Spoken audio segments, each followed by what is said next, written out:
All right. Yep, we are Yeah! live. Yay. Yeah. Hi. I was waiting for it to Well, come up. hello and welcome to another episode of Films and Fandoms with Kaylee.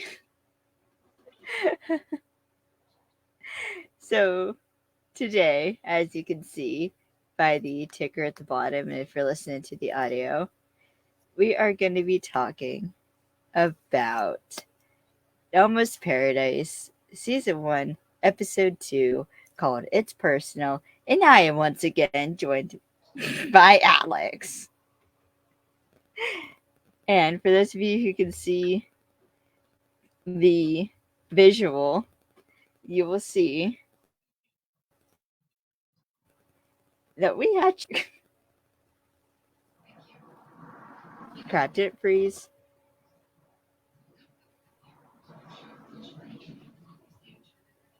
Okay. Sorry, You were like really froze like her for a glitchy. sec. Yeah. You were All cutting right. out on my Yes. end. All right. All right. All right. Should be good. So, I'm once again joined by Alex. And as you can see, if you're watching it live, we both have Barack in the tank top and the bandana today, which I swear was not Completely planned. like unplanned. Accidental twinsies. Mm-hmm. But that's how you know we're like friends, is we're not even in the same freaking state, and we still coordinate our outfits. Oh, and Alex has got a shit ton of snacks, so Yeah. and we're So both hyper. if So you hear like a rapper, that's what I'm doing. I'm eating one of my many things of like candy or something. So yeah. All right. So before we get into the episode, I would like to thank our parent company, navco.org, our sponsors, westpasystems.com, and my website, kayleesantelacting.com. So, as I've already said, we're going to be talking Almost Paradise, Season 1, Episode 2, the episode's called It's Personal. And the summary for this episode is: when the body of a friend of Ernesto's washes up on the beach, Alex suspects the international smugglers who just checked in at the resort may be involved. Things get personal and dangerous for Alex when he goes undercover with Kai and discovers what is being trafficked. Which leads into, before I get into the rest of the episode, something I want to quickly mention. And it's on the ticker at the bottom, and it'll also be posted elsewhere for listening to audio. But there is a trigger warning for mentioning of sex trafficking, because as we find out in this episode, that's what is being smuggled. So yeah, because even like yeah, this rewatching this one episode for the third time, I was still like a bit triggered watching that stuff. I wasn't really like triggered, I would say. I was pissed. It made me mad. Yeah, And kind of like it I broke my genuinely heart too got at the like same time. anxious. Yeah, yeah, It's like like watching that. we're Yeah, the sad thing is that we're of that age group that gets we are, sometimes picked up. And we that's are, terrifying. and I especially was a part of like the generation who grew up, or the generation of women growing up, where we were basically was instilled from like a young age to like always like keep an eye out, like don't put earbuds in when you're walking so you can listen for everything Or at least around have you. one. What I was Yeah, taught is to have one in and have one clear. yeah, And that's why I follow Gibbs rule number 9. I always carry a knife on me yeah, yeah. I started carrying pepper spray. for that reason. I Mm-hmm.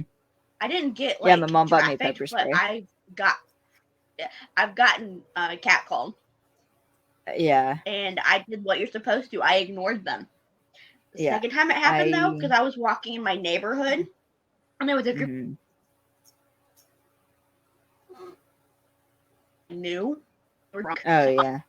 and they were like, and I'm like, screw you, here you go.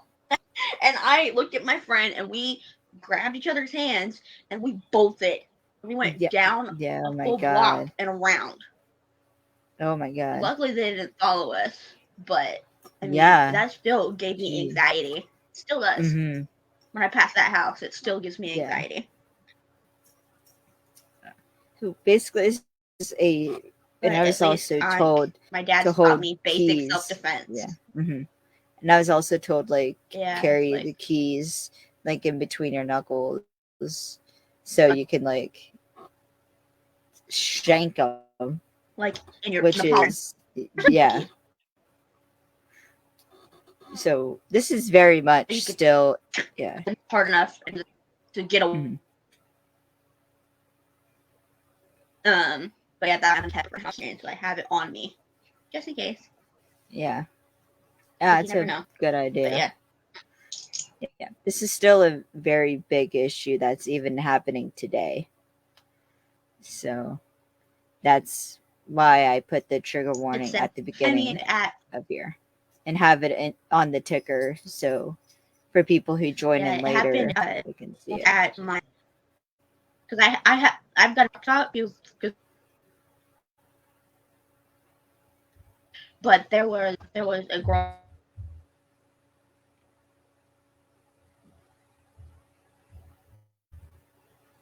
I'm sorry, you're still cutting in and out like really bad for me. great.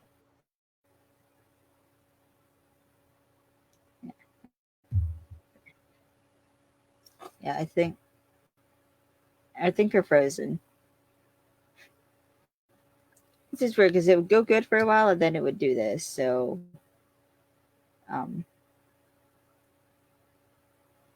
yeah, I think we're yeah. So we may be having some technical difficulties this episode. Yeah. Okay. So while I wait for Alex to join, that. Yeah, that was basically why I wanted to put the trigger warning in, is because this is still a very big issue that is still even happening today, and it still affects people to this day, and it's still a problem. So yeah, that's why I wanted to mention it. Oh, why? Why is my connection? Oh, and I'm sorry, guys. We're having all kinds of technical difficulties.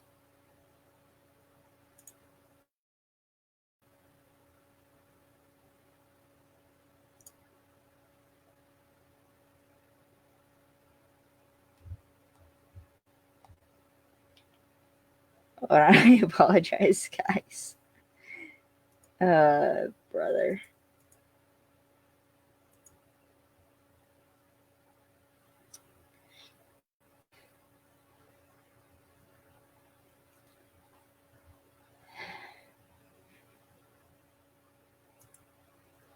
Why? That router. So, I have like almost all bars. Why?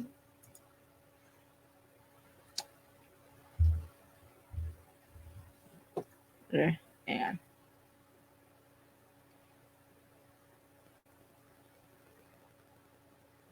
Oh, there we go.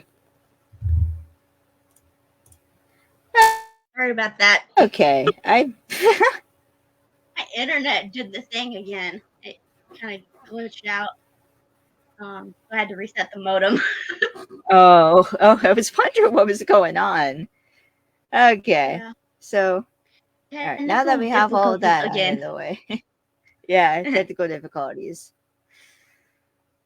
Sorry about that. Right. It happens. Yeah. Mhm. Technology. All right, let's keep going with this episode. Okay. All right. Yeah, as I was saying, this is still a very big issue. So that's why I have the trigger warnings. Yeah. All right. Let's keep going. So the director for this episode is Mark Roskin. He also produced and directed episodes of Leverage and Leverage Redemption, according to his IMDb credits. Yeah.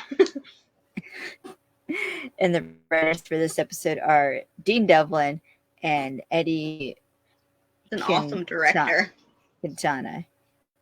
Yes. Something I will mention. Yeah. Yeah. Mark really did a good job directing this episode. And I must also say, Christian Kane's acting in this episode.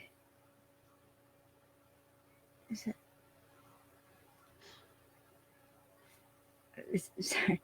I'm gonna say Christian Kane's acting in this episode is also like top tier with just his micro expressions for all of what happens in this episode. Yeah, it was really impressive. Mm-hmm. And one of my favorite scenes was the bathroom scene. That's all I'm gonna say. Just Yeah. the acting in that, And how yeah. vulnerable he was. Yeah. Yeah. So we will get into that as we continue on with the episode.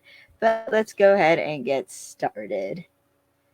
So we open at Mactan Cebu International Airport in the Philippines, where we see a group of goons basically closing up a plane. We see a man in a gray suit that we later learn is Klaus come over saying they're on their way to the hotel, and in another language I wasn't able to identify it myself. He then tells two That's like goons to stay with the plane. Yeah. I could hear when they were speaking. Mm-hmm. Weird. Let me see. I think he might be frozen again. Oh no. Wait. Oh, Okay, I think. All right, it just unfroze. Okay, we good. We good. We good.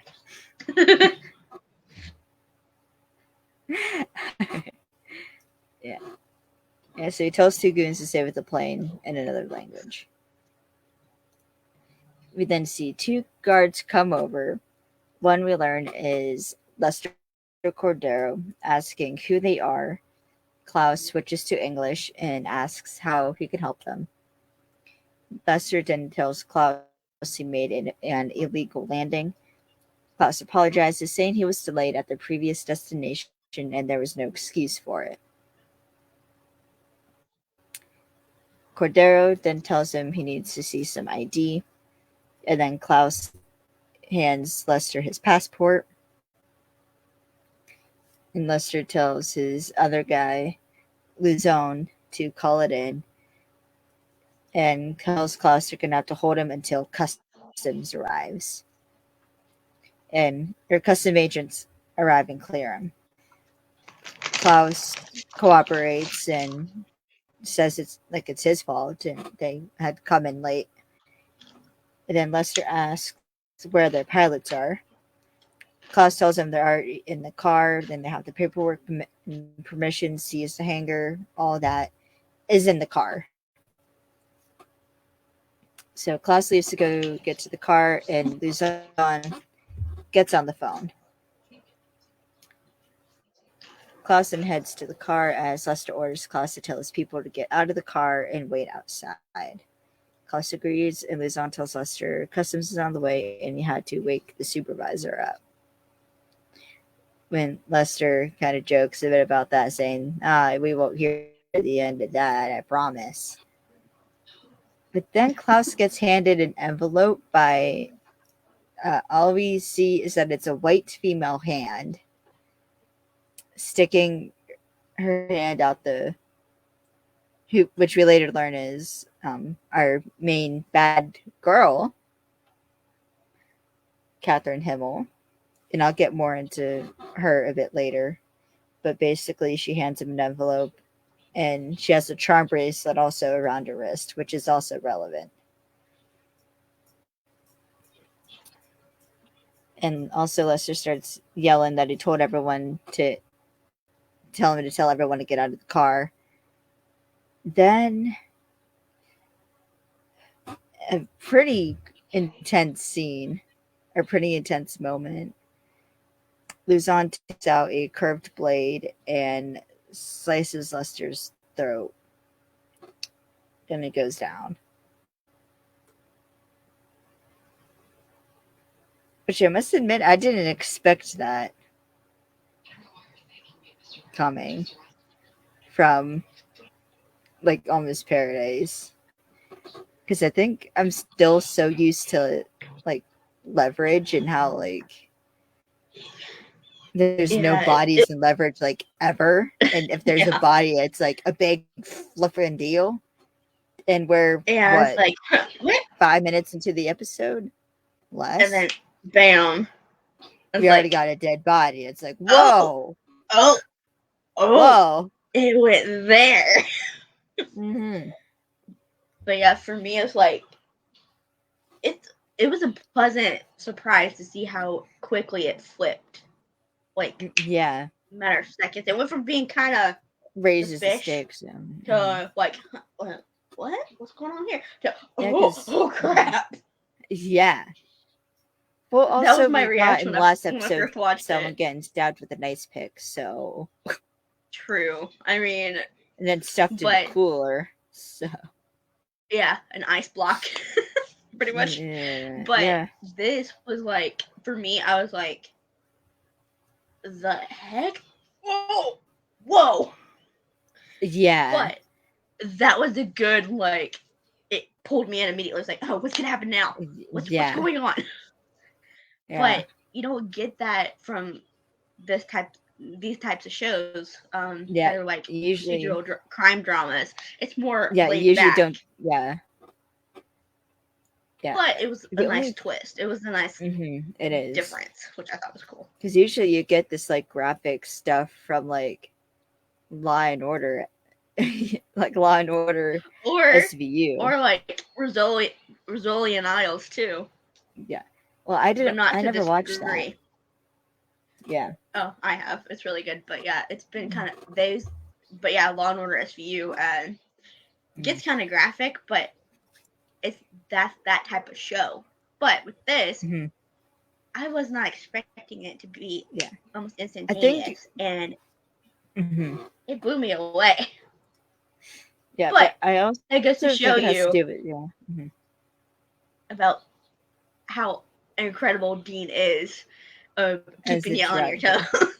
Yeah, because like you don't expect the freaking buddy security guard to like kill this guy, especially in such like but it happens so quick, graphic and intimate way.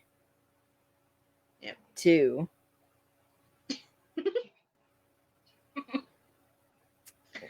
But yeah, it's like because the first one it was kind of lighthearted and kind of drew you in. But this one is how a pilot is. It was a complete 180. Yeah. Yeah, it was a complete 180, and I'm like, oh, so that's where you're going. Well, damn.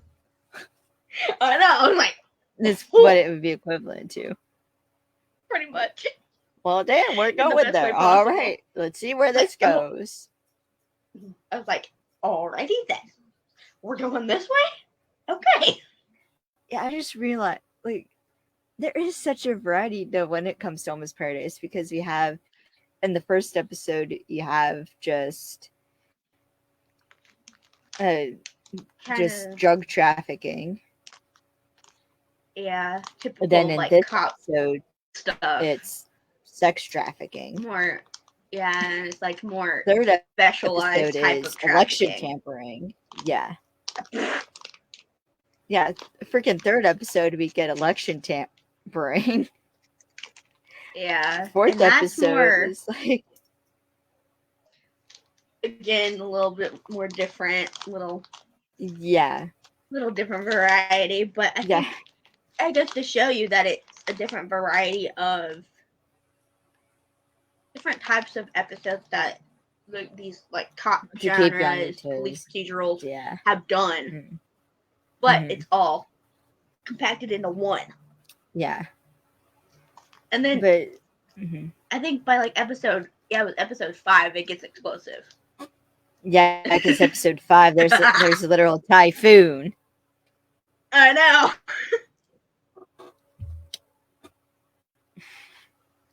But and then 6 But is it's awesome. a race to solve a murder. Exactly. 7 is Alex's freaking con artist uncle coming in. Family drama. 8 is Alex is playing a security, like basically a bodyguard to a country singer. Mhm. Which I'm excited to rewatch that episode. I just got the text for my fidget ring. Ah, nice.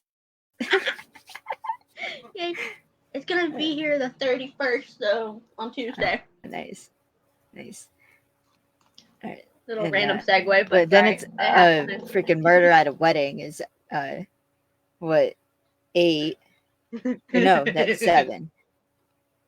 Yep. And then 8 is Alex's partner comes back. So there's like such like a variety of like the evil partner. yeah. But yeah, 7 is one of my favorites, just because of the freaking wedding costume that Alex is wearing. No, wait, no. 7 is Uncle Danny. Yeah, the one after. The one with the wedding. I can't remember what number. 9. It's 9. But yeah, 9. Yeah, 9 is my favorite because of the outfit. The costume. Oh, trust me, well when we talk about that episode, we'll most definitely be mentioning the I'm freaking gonna tattoo be like sleeves. in stitches. Yes, I'm gonna be dying laughing. But this one is lucky number 7 for our boy. Can I just say how incredibly awesome Richard Kind is? He's incredible. Yes. All right. We're getting off track.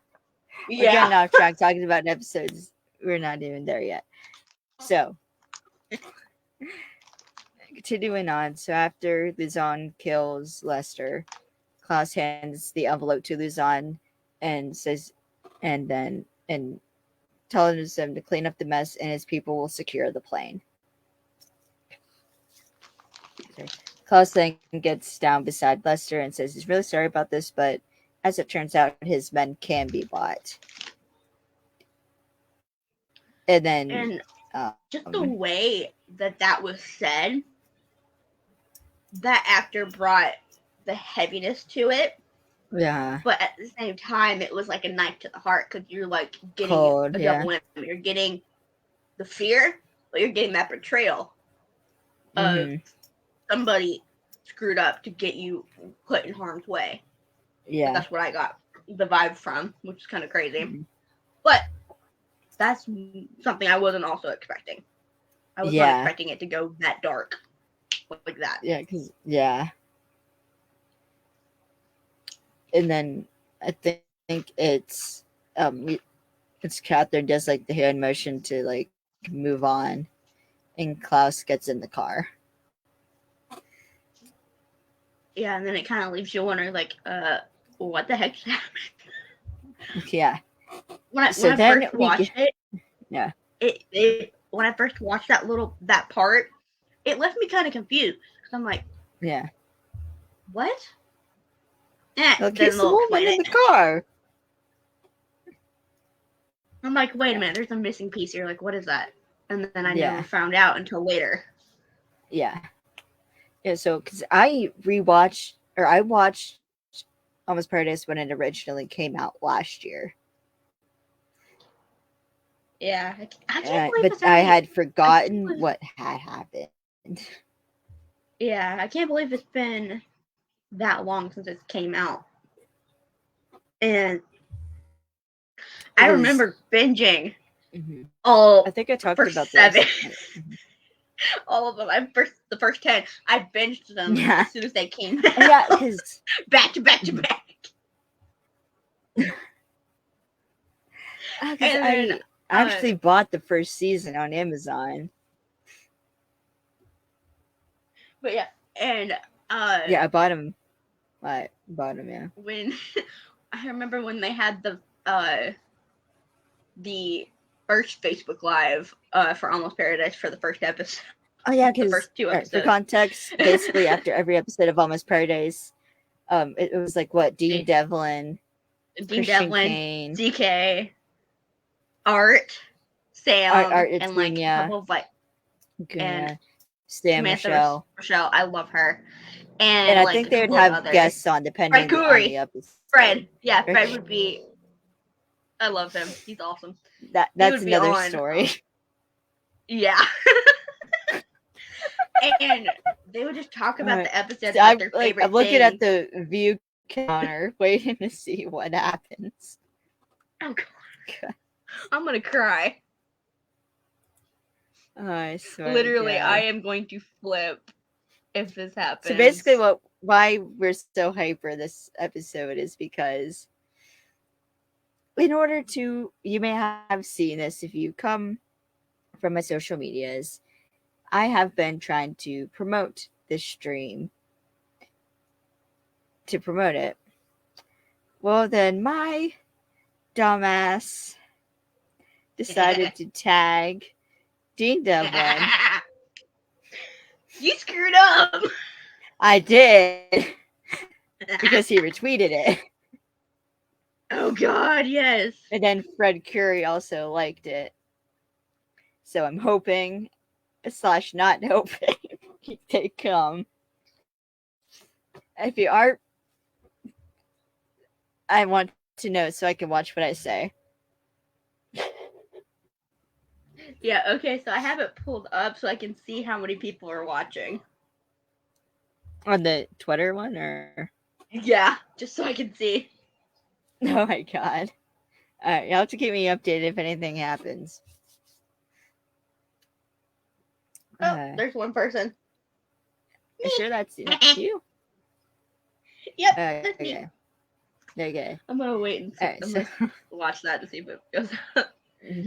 But yeah, you freaking like, yeah, like you tweeted it out and then I retweeted it, and then I like literally I laughed so hard when Fred liked it, and I'm like, oh God, my retweet, tagging him in it.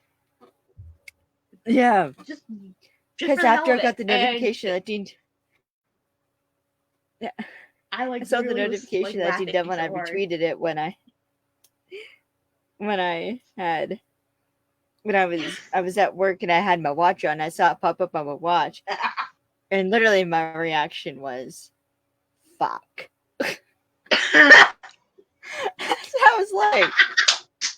was like, "Oh, I fucked up." My reaction was like. Then I started panicking because I was like, "Oh shit! What if he sees this?" My reaction was like, "Holy shit! Did that happen? Did I just see that?" So then I'm like freaking out at work, and then I poked the bear even more. You did. Aggravate it. Yeah. And we were both yelling at each other like, "What?" Yeah, and then I was like, so I did a thing. You're gonna hate me for it. And I was like, what did you do? I'm like, just look, just go. You'll see on Twitter. Just look. Or no, I saw you tweeted that, and I was like, you did it. And all. And I was like, yeah, I did.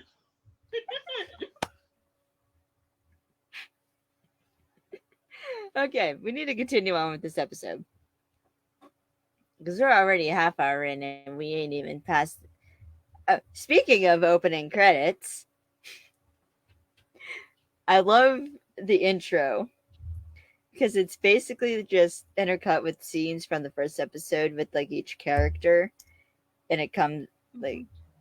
We see like part of the job that went wrong that we got in the flashback in the first episode. And then some scenes from the first episode and Alex's narration of, my name's Alex Walker. I'm ex-DEA. Quit the agency because my friend and partner betrayed me. one of my first, and then it cuts to him talking to the doctor in the first episode. He's like, one of my first assignments took me to an isolated beach right here on the island. So what little I had, and I bought myself a gift shop.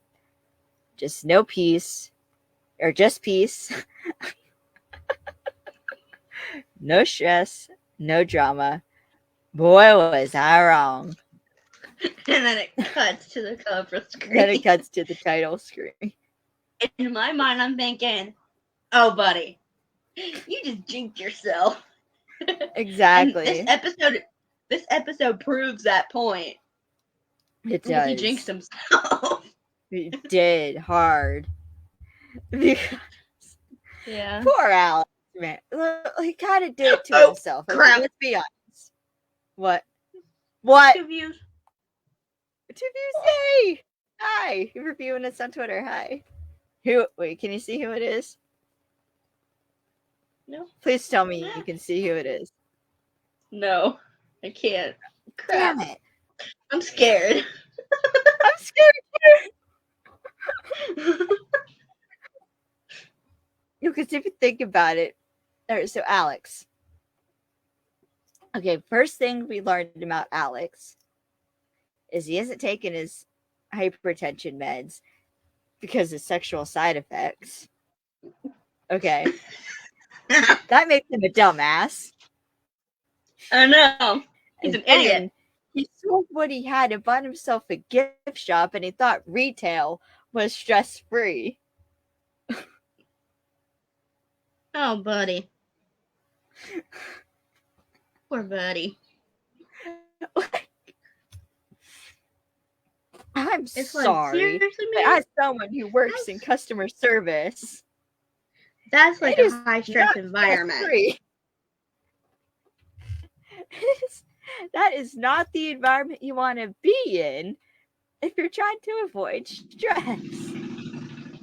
Yeah, it's like... Ugh. But then again, Alex isn't called a dumbass for no reason, so. He's just an idiot. He's an idiot. Yeah. For obvious reasons. Yeah. But he's our idiot. Yep. Alright. Okay, so let's continue. Yes. Going back to the episode, we get a lovely shot of the ocean as we hear the narration of Alex's meditation tapes. You then see Alex sitting on his bed, red plaid PJs, and a light red shirt, striking a match and lighting some incense, and blows it out. Then he starts repeating the meditation tapes. And I must say, I do like the red plaid PJs. Those were kind of cute. I was like, "Ooh, those look comfy." But I want to know, how many times did it take him to strike that match, get it to light? You don't think Probably freaking way too many. Oklahoma has lit a match before? Well, it's harder than you might think to keep that match lit. Because I know. you tilt it, it'll blow it out. I want to know if he screwed up and he's like, I've lit fireworks with matches at my grandmother's. I've broken matches trying to strike them, and it doesn't work. Yeah. But yeah, that's why you spend like $1.25 to get an actual lighter. Yeah. Way easier. But I will say the PJs he was wearing, it's like, that had to be comfortable. It's adorable. PJs. Yeah. I know. So I don't know if, okay, the red PJs and the light red shirt, yes, that works. Then seems like something CK would actually wear. True. But then there are some outfits, like the bright fluorescent freaking golf outfit he wears in Uncle Danny, where the bright orange pants with the blue shirt. Yeah, it's the color combos that he goes through. I want to know what's going on through his mind. He even commented on one of the episodes. I think it's later in this episode. like the outfits and stuff that they wear. He's like, yeah, I got to pick some of the stuff that I got to wear and stuff. I'm like, and you no could have one, said no to no one the fashion CK's department. Like, history of dressing himself. I'm not surprised. Love yeah, you, me either. Christian. And I'm like, sweetheart, They really we need love you, but you need fashion advice from an actual fashion expert. I'm sorry, bud. Yes. Sorry. And the one I keep thinking of is he'll have like there's a clip of him singing recently at a St. Jude's charity event. And he had the beanie. I think like a pink hoodie, blue jeans boots, and then he had like gloves, like fingerless gloves, Yeah, and the he sleeves had rolled up and on then his he had his hoodie. little yeah, then he had his little like he had a long sleeve hoodie on underneath that, and then he had a little puffer vest on top of that, and then the fingerless gloves because it was cold when he did that. Yeah. And then his jeans and his typical boots that he wears, the steel toe boots. And I'm like, sweetheart, pick one thing and one thing only, please. For the love of God, please. And then love you, Christian. But your fashion sucks, take advice from Elliot. Your fashion sense is off, babe, okay? Yeah.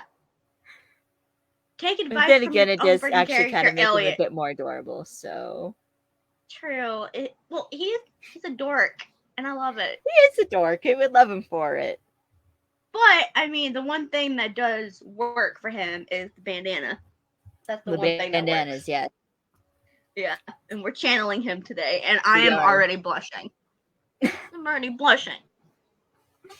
It's okay. But I think it's because I'm excited. I am too. Alright, so continuing on. So Alex starts kind of talking along with the meditation tape, and then he heads into the bathroom and is putting some shaving cream on his face to shave. And then he turns on the faucet. No water comes out. And then he like accidentally breaks off the faucet. Or he breaks off the knob. No, he and the tightened it so hard that it like popped off. Yeah, it popped off. Somehow. Yeah, it popped off. And then the monitor starts going off. And then in classic Dean Winchester fashion, he yells, "Son of a bitch!" And I swear, when he did that the first time, I didn't catch it, but now I went back and watched it, and I'm like, oh, you stole Dean's line! How dare you! Literally. Oh, why? Because you know how Jensen Ackles sings the song "Son of a Bitch."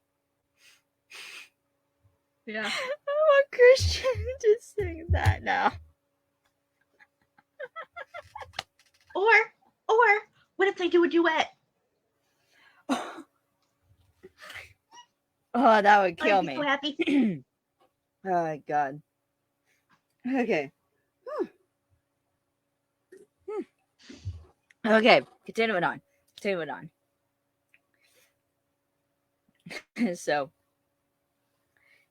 Alex then storms up the hotel steps, still in his PJs, shaving cream still on his face, looking like Santa. Yes. And then he heads to the counter. He's cutting through line. He asks the lobby man, which I think his name's actually Lawrence, is what it says on his name tag. And he's like, "Where's Corey?" Because he's pissed. Yep. So we see Alex is then walking by the pool, upset. He's kind of like stomping. And he... angry speed walking is what he's doing. Yes, it's angry speed walking. He walks by Rita, a little girl named Rita. Well, he does. He's like, yeah. She's like, you look like Santa. It's like it's a little early to be playing Santa Claus. And he's like, oh yeah, And right. he goes Like like takes some this of the shaving and cream puts it off. on her face. And she's like, oh. And I'm like, I want to know, how did CK keep a straight face with her? Because she's such an adorable human being. She And is she's so freaking hilarious. adorable. I love She's Rita. freaking She's so hilarious. adorable. The little, like little grunt that she did was hilarious. She's like, Yeah. ugh. And she like wiped it off.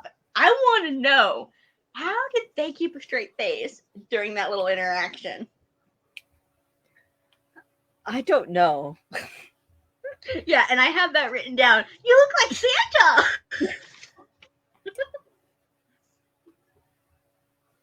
All right. So then Alex starts yelling out for Corey. Then he's like, damn it, man. But you can't tell me. Every time he says, damn it, man, I'm waiting for him to yell, damn it, Artisan. I say that in my head whenever he says, damn it, man.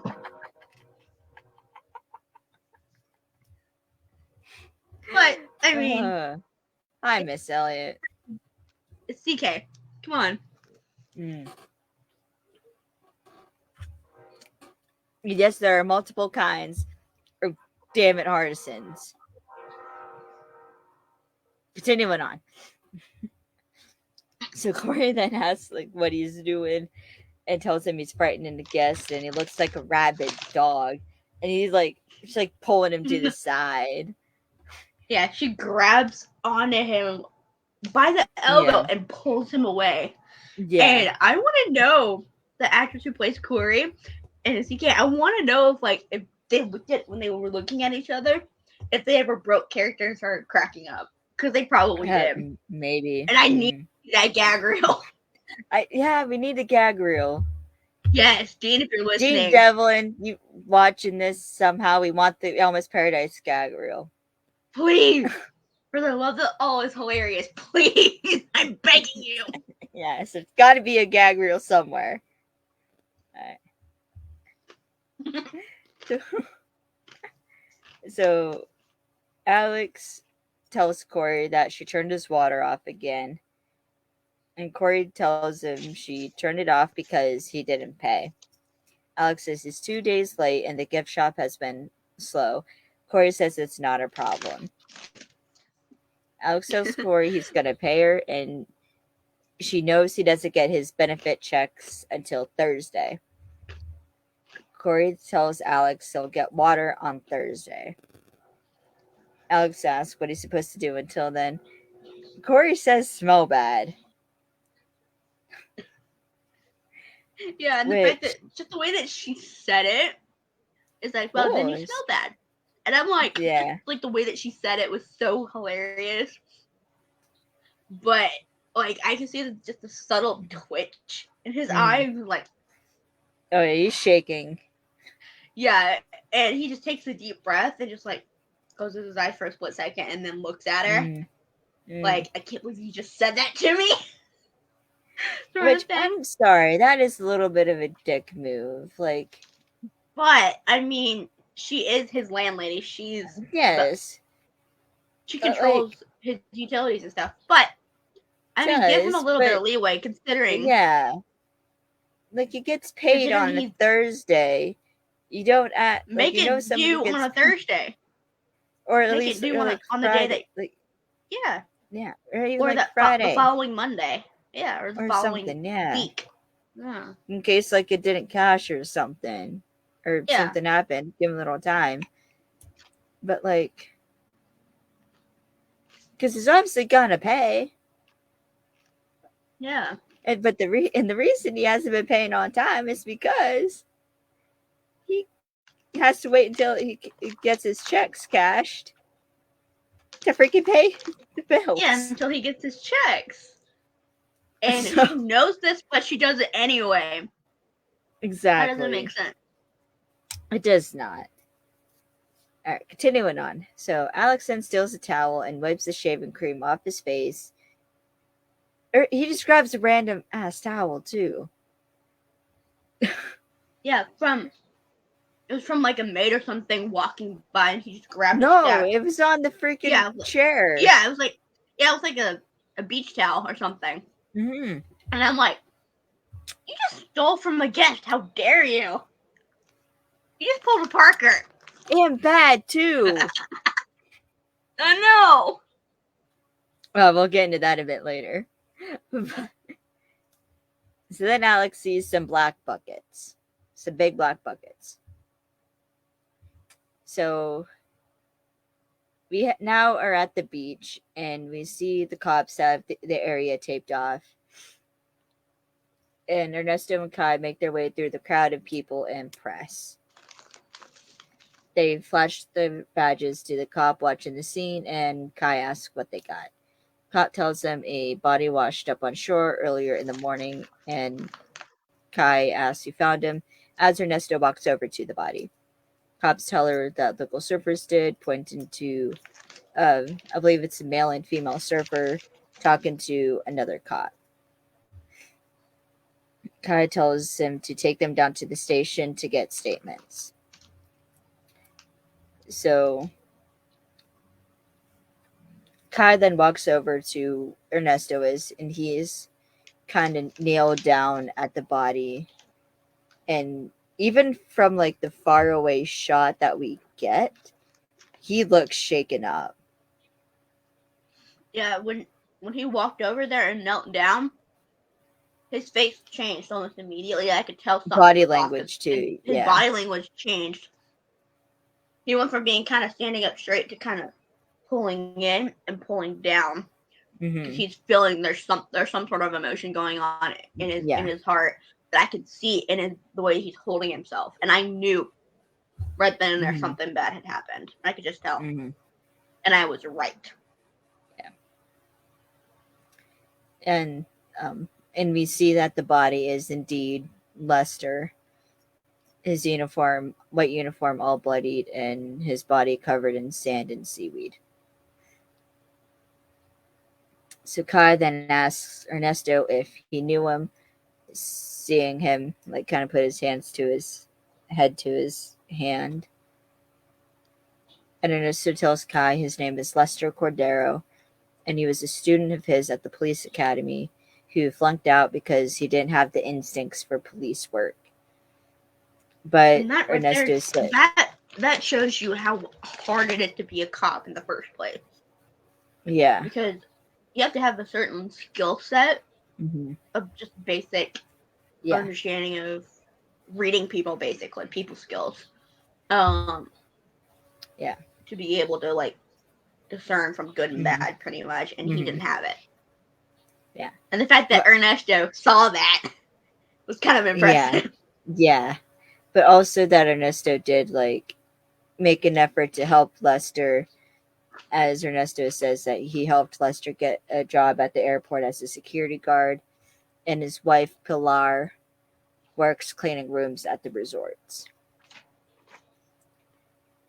Ernesto then removes a piece of seaweed covering Lester's neck, and we see the wound basically. And the first time I had to look away. It was kind of brutal.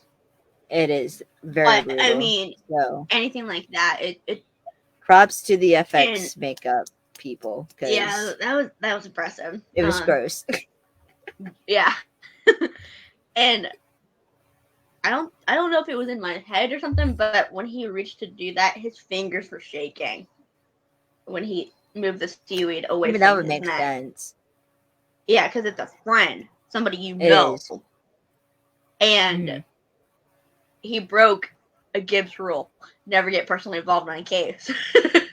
Which, he did. Ironically enough, is sort of the theme for this episode. Hence the name of the episode, It's Personal. And I'll get into more of that at the end of at the end. But yeah. So continuing on, so Kai then points out that that Lester has no other visible cuts, bruises, or any signs of struggle. So that means he didn't fight back. Yeah. Which as we saw in the opening scene, he didn't get that choice.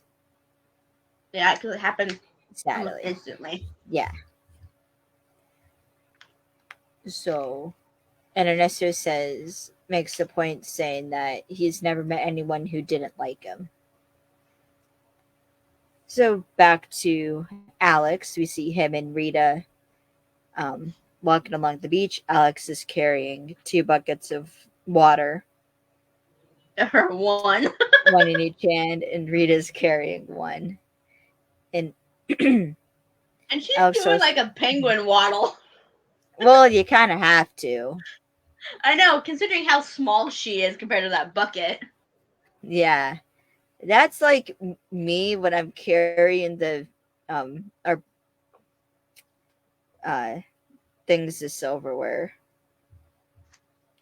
Another box is silverware because it's like this. It's clear, but it's also like really freaking heavy. Which you wouldn't Yeah, think that was an. silverware is heavy, but it But is. yeah, when it's stacked up, yeah, it's heavy. Yeah. Like Mm-hmm. in one container. Mm-hmm. Uh, but yeah, it is a struggle carrying like something when it's about the size of you. But yeah, and I can relate to Rita because that's how I am. Because I have chickens and I just refilled their food and I Mm-hmm. had the bucket and I had to do the penguin waddle to carry it because it was really heavy. Because I'm like Yeah. this and my arms are shaking. Yeah. All right. So, all right. Continuing on. So Alex tells Rita it was nice for mom to let her help him. Rita whines that the bucket is heavy. Alex says he knows and warns her not to spill any, as Rita spills some. Yeah, because of the way she's walking. Of course, it's gonna Yeah. slosh out a little bit. Yeah. And he doesn't notice that like little bit of water. He doesn't. Alex and Trez making some small talk, asking Rita how long her mom worked at the hotel. Rude. Oh, you heard I that? I heard that. Yeah, it was just a truck driving by. Alright. So And yeah, that was rude. yeah. Rita says her mom's been working at the hotel since they've been built. And sometimes she'd go after school and hangs out there until she's finished. Which I actually used to do the same thing at my mom's old place. If we had like a snow day where either or like a 2 hour delay or and um she'd take us to work with her and the way at the way the place my mom worked at, she worked at a manor basically. And or she worked at a Oh, nursing home. She cool. worked at a nursing home. And so the desks were at like a corner. Okay. And so this is like around here would be like where my mom's desk is. Or like yep, that's where her desk would be with like her computer to like do her paperwork and that.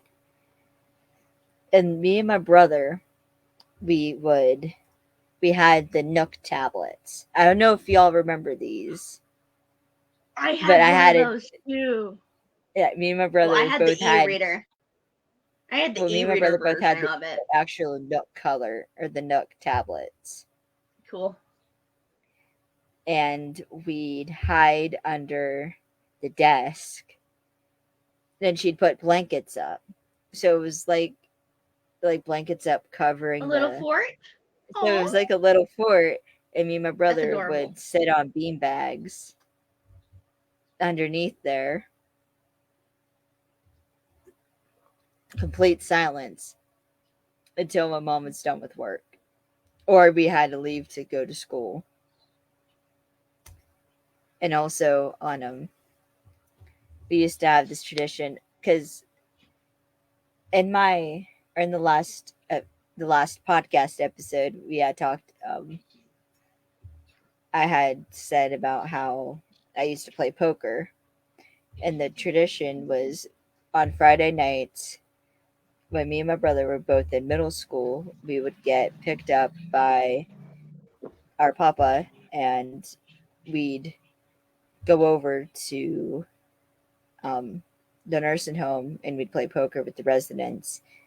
Then after we Oh, were done that would be playing, fun. we'd go to a local restaurant, which I actually started. I used to work at, and I only worked there for about a year. But yeah, we'd eat there after, and then go home, do homework, whatever. But that was Friday night that we'd do that. And then eventually we just stopped because I was at the high school. Kyle was at the middle. My brother Kyle was at the middle school, and also it just started not becoming fun anymore, and a lot of stuff happened. But yeah, it used to be a tradition. Yes. Was that's what we do. Similar times.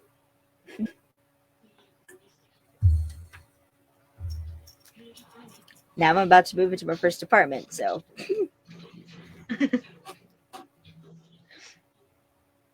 yeah. So I just made that connection because I used to do that too. So yeah, Yeah, I remember visiting my fun little mom. story. Yeah, there's because my mom's a nurse and she works in a Mm-hmm. hospital and stuff. There was one time that my brother actually got hurt, and this was when she was working at her old hospital, in a small Mm-hmm. town. She worked in the ER and stuff like that, so she couldn't take care of my brother when he came in. So we went out Oh there yeah. to her ER, and so she got to see him, and he had like cut his finger right here Mm-hmm. down to like the tendon with Oh, a piece of sheet metal, and ow. he had like quite a few stitches and lidocaine. Yeah, I imagine It was on still. his left. It was on his left hand, same hand that he had like opposite hand that he had like two broken fingers on, but he had his right hand gripped in mine, and he gripped my hand in a death grip, and I'm like, "It's okay, Bubba," and I didn't even realize that I Oh. said it. And I called him Bubba, and he looked at me with tears in his eyes as my mom's coworker stitched up his finger and wrapped it with Uh, gauze and then taped those two fingers together. oh But yeah, my I called him god. Bubba, and he looked at me, and I just grabbed onto him and I held him as he was getting his hand Oh. stitched. But yeah, and it was his own damn fault for getting hurt. But that was one of the most sad moments I think I've ever had. But yeah, he's been So into the ER more times than I can count. And I've only been like a handful of uh, times. see, see, this is what Thankfully, happens when you do stupid non-injury things. shit. People is Yeah. one way or another you're gonna get caught. Trust me, I know. Okay, my brother learned this lesson because he was a dumbass and rode his bike down the hill going to the gas station to get food with his buddy and rode a bike that didn't have freaking brakes. It ate Oh shit, no. tore his back all up, broke his Ouch. collarbone, and he got caught. So you're always gonna get caught. So don't do stupid shit. And if you do, don't get Yeah. caught. Probably shouldn't be saying that, but I don't care. Or at least be smart about it and have the proper tools to protect yourself or patch yourself up Mm-hmm. if needed. Mm, Like a first aid kit. mm. Yeah. Sorry. Continuing on. So Alex kind of like tells Rita that like, or tells her he guess he got lucky, and just like that makes one of us. Rita's just adorable. I love her. She's such a little stinker, but She is. She's a little shit. I know.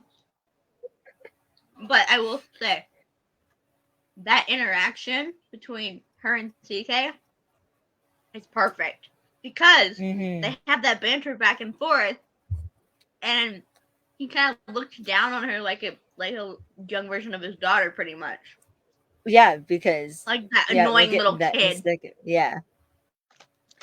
Which but it's stinking cute. yeah, that's what makes it adorable is they have that like banter, and it's not in a creepy way that it probably could have been in a different show. Yeah, it's like in a fatherly, daughterly way of banter back and forth, pretty much. Yeah. Yeah. So they head into the gift shop, and Alex kind of tells her to be careful and thanks her. Rita sets her bucket down and starts sort of looking around. And Alex tells her to bring it in. And I'm guessing what he means is to like take it into the bathroom. Because he probably Yeah, has the tub she sets plugged. it right in front of the freaking door and just walks away. And He I'm like, does. that Or would she be starts me. looking around the shop. Yeah. And she like looks at the clothing and then she goes over to the shelves. Yeah. And Rita Because says honestly, he that would told her be he. me. That's me. She's me. When Yeah. I do something, I know. because of my ADHD, I'm like, ooh, pretty. Yeah. But Rita says he told her he'd pay her if she brought the bucket to the gift shop, and it's in the gift shop.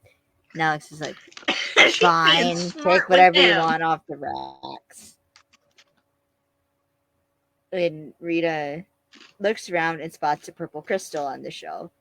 Alex comes back in and tells her no, he said anything off the racks, which is like $5 and under, and the crystal is like $40. Rita asks what it is. He kind of like cocks his head a tad and asks which one it is. Rita shows him, and it's an amethyst crystal, and he says people say it has healing properties, and I And you have one, actually don't you? have an amethyst Ooh, crystal pretty. I want it. It's that I'm pretty. pretty sure I got from my grandma. But yeah, Pretty. thank you.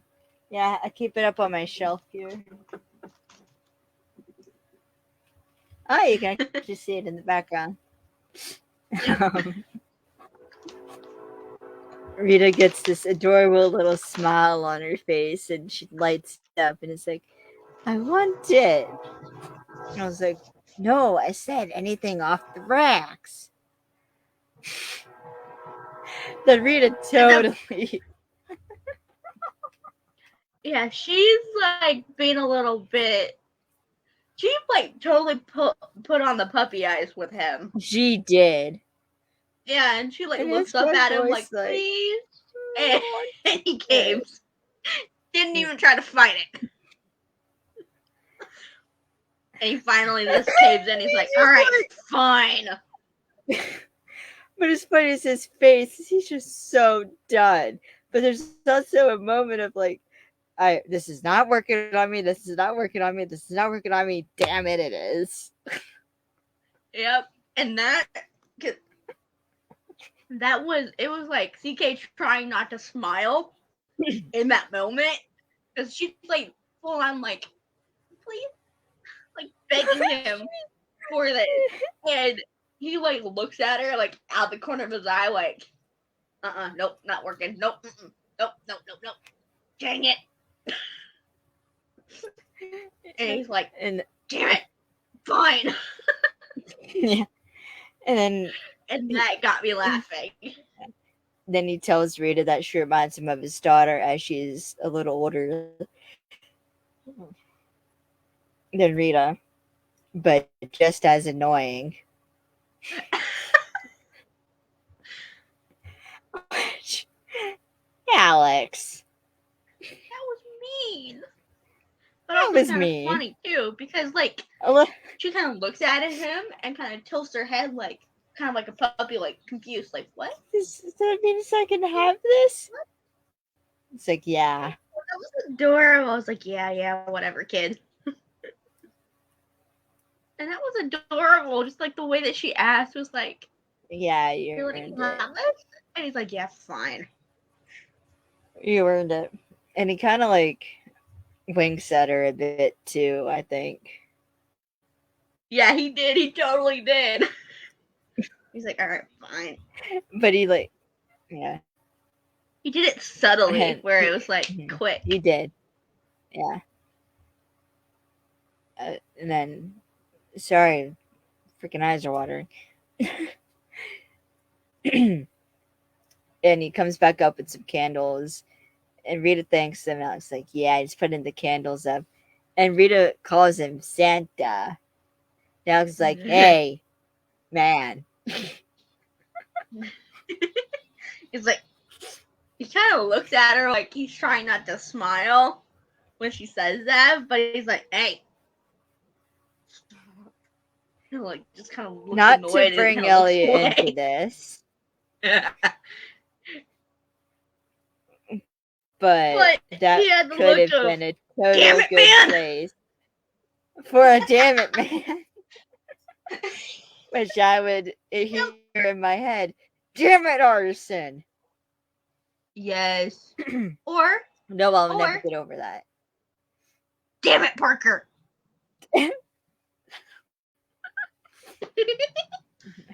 Alright. Then it kind of gets a bit sad here. Oh my god. Sorry, jeez. It gets a bit sad here because we hear a woman call out for Rita.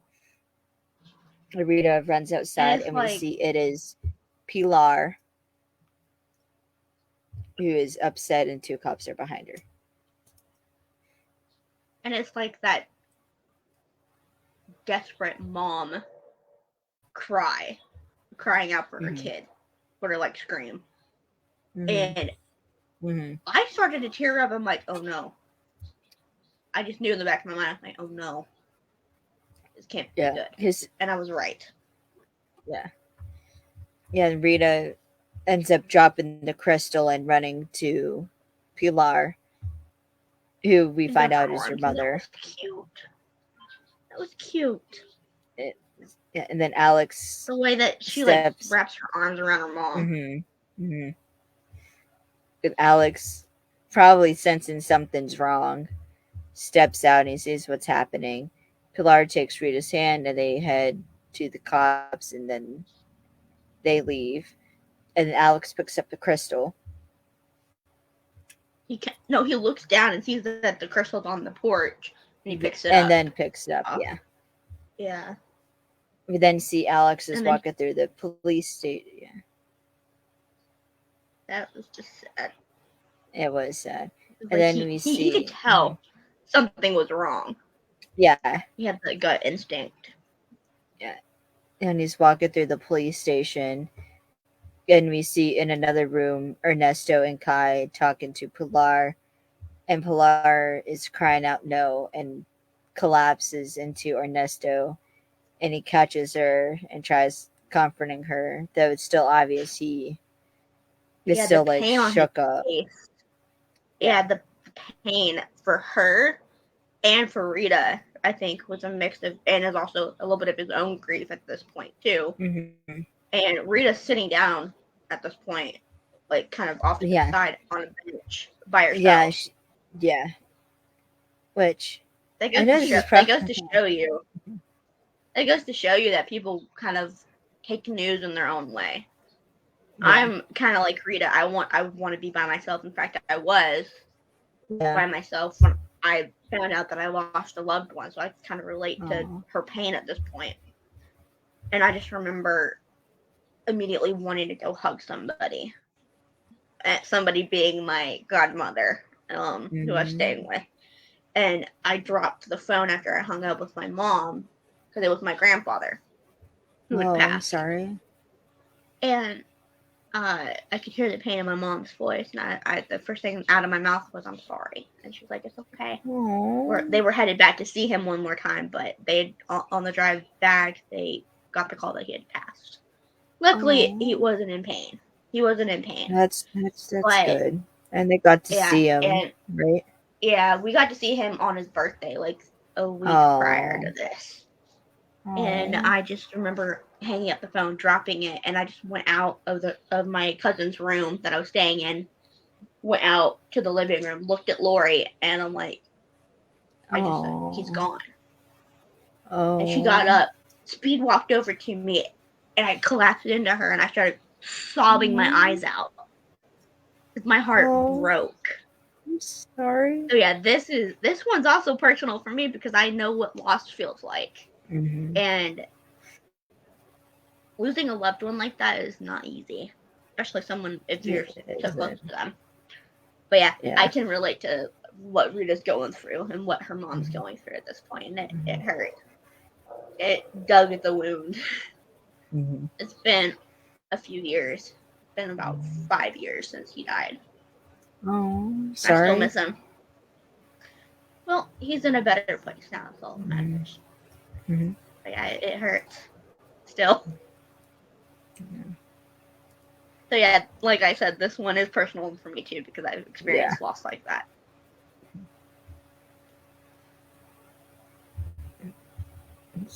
Continuing on. Sorry, I did not know how to segue that. I am so sorry. It's okay. I mean, but yeah, loss like that, that is a drop in the ocean that we can feel, and the ripple effects affect everyone around you, friends, family, everyone. Even Alex is affected because because the connection to Rita. yeah, He can feel that there's something off now. But also, or I the piece think missing. because I think he's viewing Rita as like a second or daughter of sorts. Yeah, basically. In a way. When he sees Rita, he's seeing his daughter. Yeah. So I think that's not only seeing people that like like with Kai and Ernesto, obviously them being shook up, but seeing Rita, I think, is what really does it for him, and what causes him to like walk up to her instead of going in. Going to check on Ernesto and stuff like that, just check in with them to see what's going on, because he knows that there's a loss that happened. So the fact and they he need chose to be go alone over to for Rita, that, like So and Rita's alone, so he wants to like check on. The fact that he went over to her first before going over to Ernesto and seeing what the heck happened, shows his heart a little bit of like a fatherly kind of protective instinct. Well, that and also as we see a bit later, which might have played into this scene is after everything that happens, Dr. Patel tells Alex that the vulnerability of that for people like him who need to be in control, the vulnerability of children is like this can be a killer. I think basically is what she was saying. For someone like him, I'm trying to find the like physically destabilizing. Broken. That was the term. It's debilitating. It can break you beyond repair. Mm-hmm. It can shatter you when you're already somewhat broken. It can break you even to 1,000 pieces to where you can't be fixed. So I think that also has something to do with why Alex goes to Rita first. Yeah. Is because of that like vulnerability that children have. Yeah, they feel things on a different level than what adults do. All right, continuing on. So Alex sits beside Rita and asks if she's okay. And you can see Rita's eyes are glassy and she looks a bit blank. And Rita tells Alex that something happened to her dad. And you could see Rita, like you could see her chest start moving a bit harder. And she said they're telling us something happened to Papa. When she said Papa, her Yeah. bottom lip quivered. Yeah. I saw that her bottom lip quivered, and And she that's started also to when her shake a little bit breathing more. got And heavy. yeah, it when she said it verbally, it verbalized what she was internally feeling, Mm-hmm. and her voice broke in that moment. It I could did. hear it, It did. and I'm like, I just wanted to reach through the screen and hug her, and Hug just her. never let go. I felt bad for her. And Alex kind of considers for a second and then asks if she minds if he sits with her for a bit or if she wants to be alone. Rita kind of goes blank. And she looks away from him. Yeah. After he asks that, so he takes that as a yes. Yeah, he takes that as I'm going to give you some space. But as he just moves, she freaking latches onto him. Which about made me cry. I was like, oh. Because she like latched onto him. And And he he kind kind of of like lifts has up. He's his like, arm on his what? shoulder and the other one like holding her arm.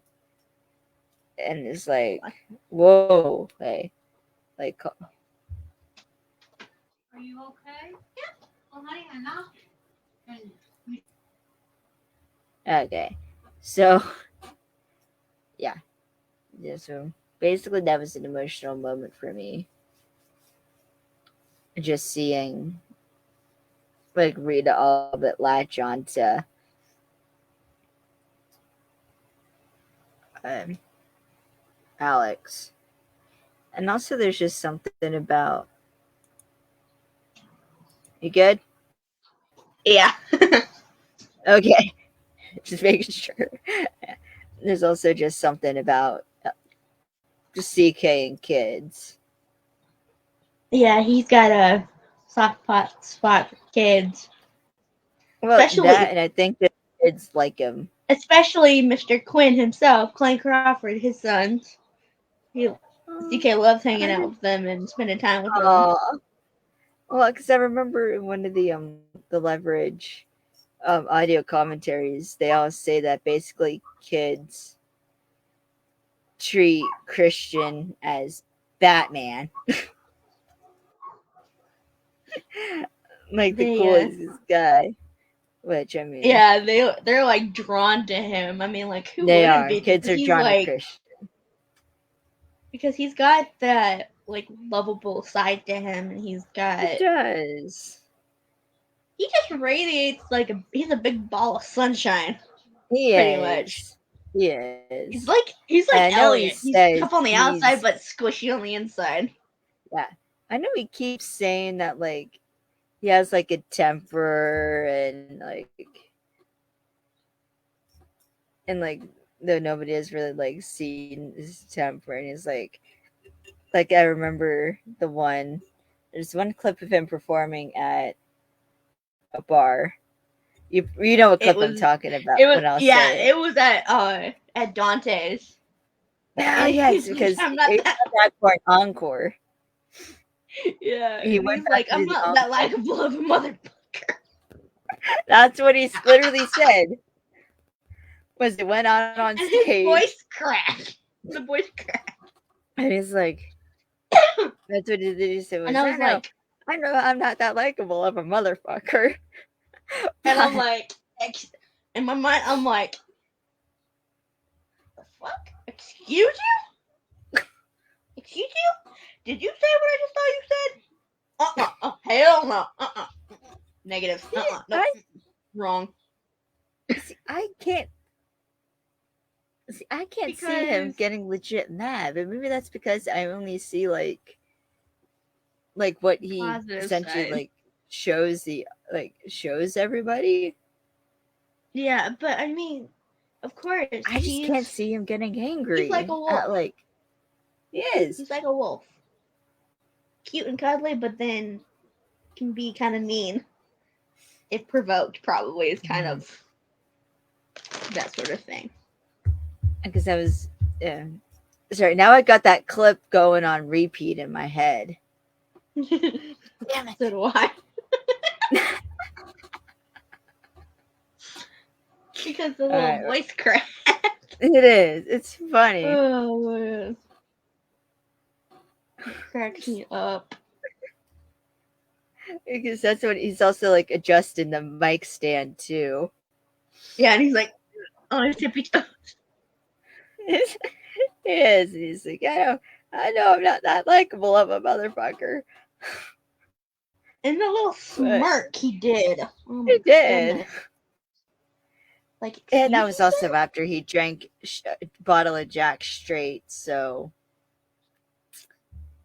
boy might have been a bit tipsy. Just pointing that out there. Of course. Because he had been drinking, so of course. He had been. But it goes to show you the versatility of him. Like, he can Yes, have that vulnerability, these, like, but vulnerable moments, especially with like children involved. oh yeah. And then go from that to being like shaking because he's so pissed off. Like, yeah. Like neck bulging.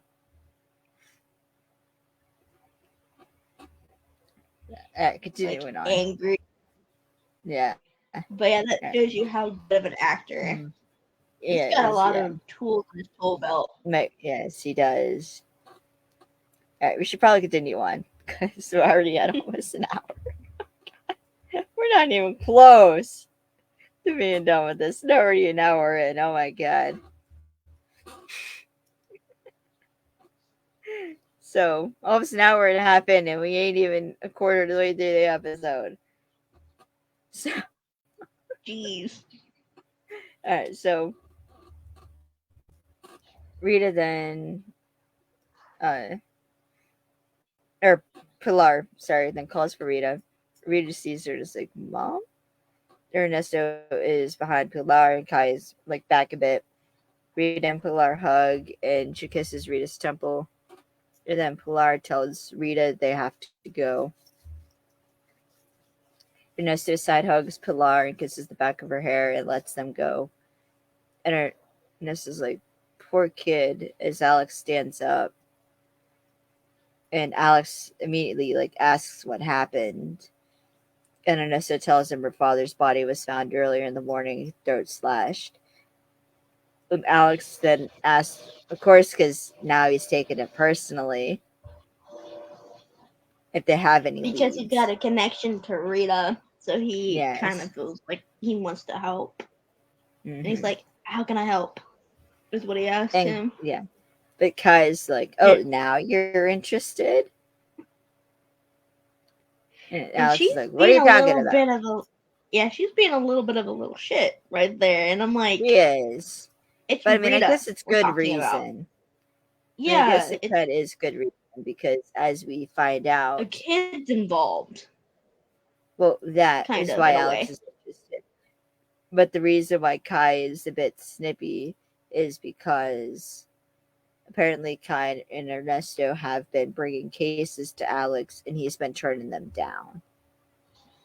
Is what we find out. Yeah, I mean, it's understandable, but she could have been a little bit nicer about it. Could have been like, oh, like, why has this piqued your interest? And kind of asked it that way. Instead, it's like, oh, now you're interested? And being a little bit rude. She could have been like, what about this case is interesting to you? And asked it that way instead of the way that she did. But it's kind of like digging that knife into Alex's side a little bit more. Yeah. Yeah, because after Kai asks, like, how many times he's turned them down, Alex is like, you realize I'm on this island to avoid stress, right? And Ernesto even snips. Once again, doesn't happen. But Ernesto then snips to his saying, like, he turned his back when he's needed. Alex says those cases had nothing to do with him because, like, oh, and this one does? I was like, yes, this one kind of does. Hey, and like he stops him. He's like, this one does. Yeah, and he's kind of blunt. He's like, "Hey, this one does because of his relationship with Rita." Well, he So of does. course, Yeah, he just says again, it's this one personal. does. Yeah. Yeah, and he's just, you could just tell by the way he said it that he means Yeah, it's because of Rita it is and because his Rita that connection it's with her. personal. Yeah, and it's like he kind of went borderline like Elliot protectiveness at that point with her Yeah. because of her. And I went like, oh, it's cute. Mhm. But at the same time, that shows you where his heart is. He cares about the people around him, even though he acts like a big old butthead sometimes. Mhm. But yeah, it's just like, oh, okay, so that's why you kind of decided, oh, I want to get in on this case. Mhm. That makes sense. So, and then is that a freaking train? Yep. Sorry, I heard it through here, and I was like, Yep. Because I have my window open, so that's why it's oh yeah, louder. you said. Yeah, you said you had your Again, window it's open hot as earlier. crap in my room. Yeah. Yeah. All right, so then we see, continuing on. So we see Alex, Kai, and Ernesto are in a dim room. Evidence and documents are spread out all over the table. And Alex explains that this wasn't done by a professional, though he guesses he has a criminal record, but he wasn't a hitman by trade. Kai asks what tells him that. Alex then points out the wound, and there's jagged cuts, and it's not an assassin's blade. Excuse me, jeez. And Yeah, he guesses it was a utility knife. yeah, and I wrote the fact that he knew it wasn't a professional hit. He knew this guy was kind of like an amateur. That was Mhm. impressive just It by was. looking at how the wounds were, and then how he ID'd the blade.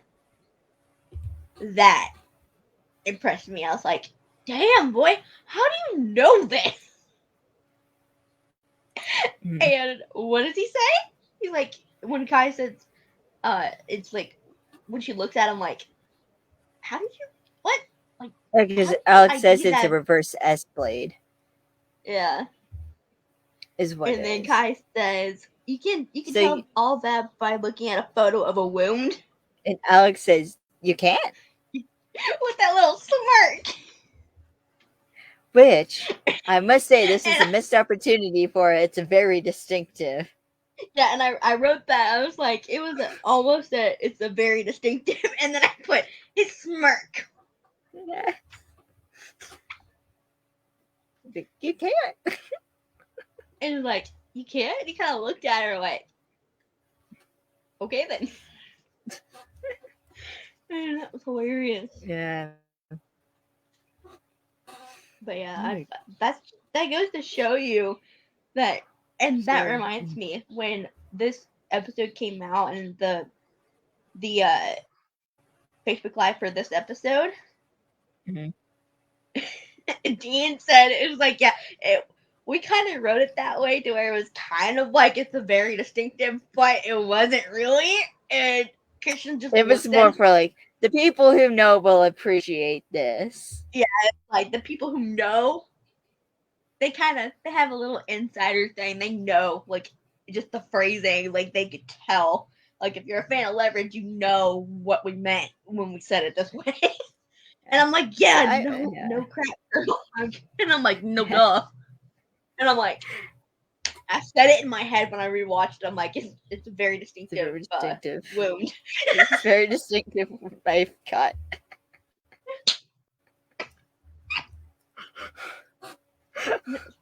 Freaking hilarious.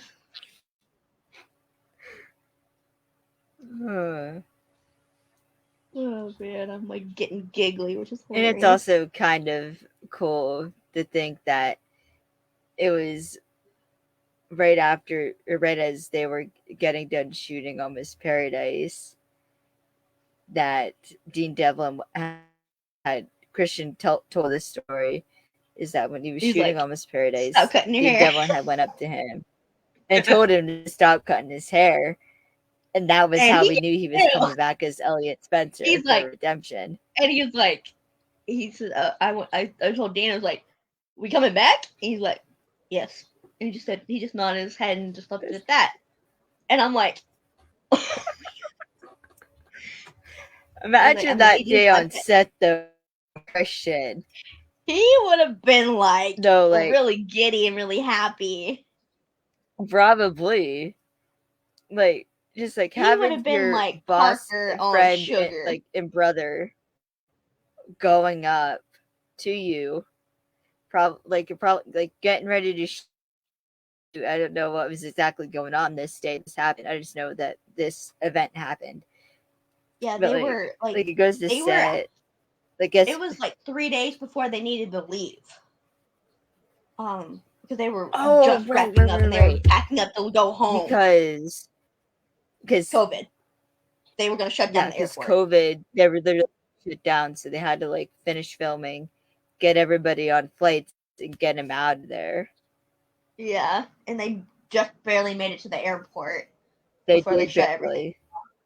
Yeah, which I thought was really cool. And I'm like, oh, that little tidbit was kind of interesting. Yeah, which luckily they got everyone out so they could like go back home before like they could be at home when like lockdown happened.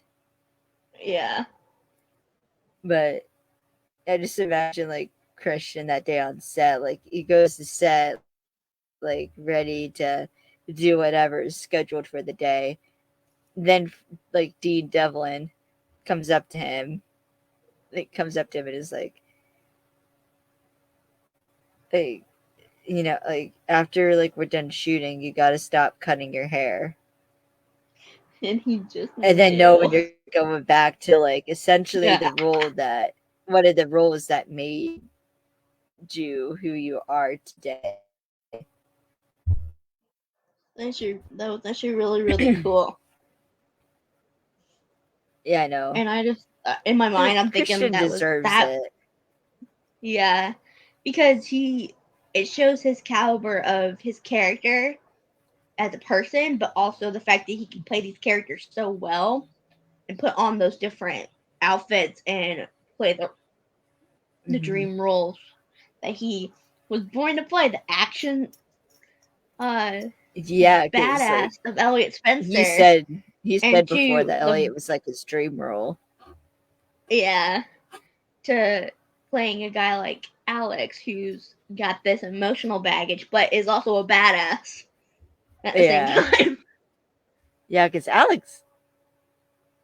Sorry, I'm trying to move my legs here. But yeah, because Alex gets into a pretty badass fight, which is something I'm going to mention later because we got to continue on because we're at over an hour and a half, so we got to keep going. We ain't even close to being done. So Ernesto asks if Alex is thinking that this was a robbery, then points out that Lester didn't have $2 to his name or anything to steal. Alex then picks up on this immediately, like, you knew him. And then Kai tells Ernesto that maybe he's close to this. Ernesto and was like, maybe you're too close to this. And he's like, he kind of gives her a side eye, like, the hell I am. I'm going to find out who did this, officially or not. I wrote, Ernesto wants revenge. And then I put, this could be very bad. Because it could be. Because he could go off grid and do something stupid. Which he does! Yeah. Well, yeah, Kai says to make it official, they're going to do it officially. And they start, and she sits down.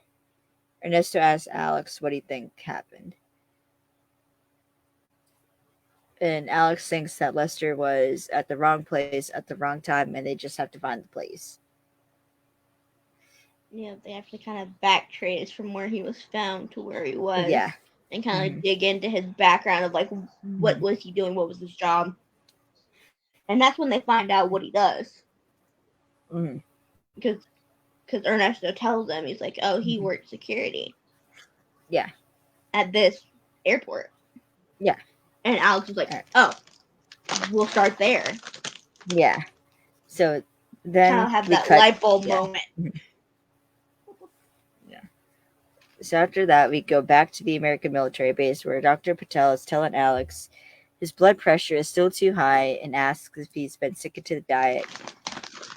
Alex says he is, though pretty sure he's lying. Dr. Patel asks if he's listening to the relaxation tapes. Alex says he is every morning, which may or may not be true. I mean, so far, it seems he has been. Dr. Patel then asks if he brought his totally journal. half-assing this, like, seriously. He is. He's not Literally. taking this seriously. And Alex kind of reluctantly hands it over and is like, well, I'm not sure I wrote everything down. And then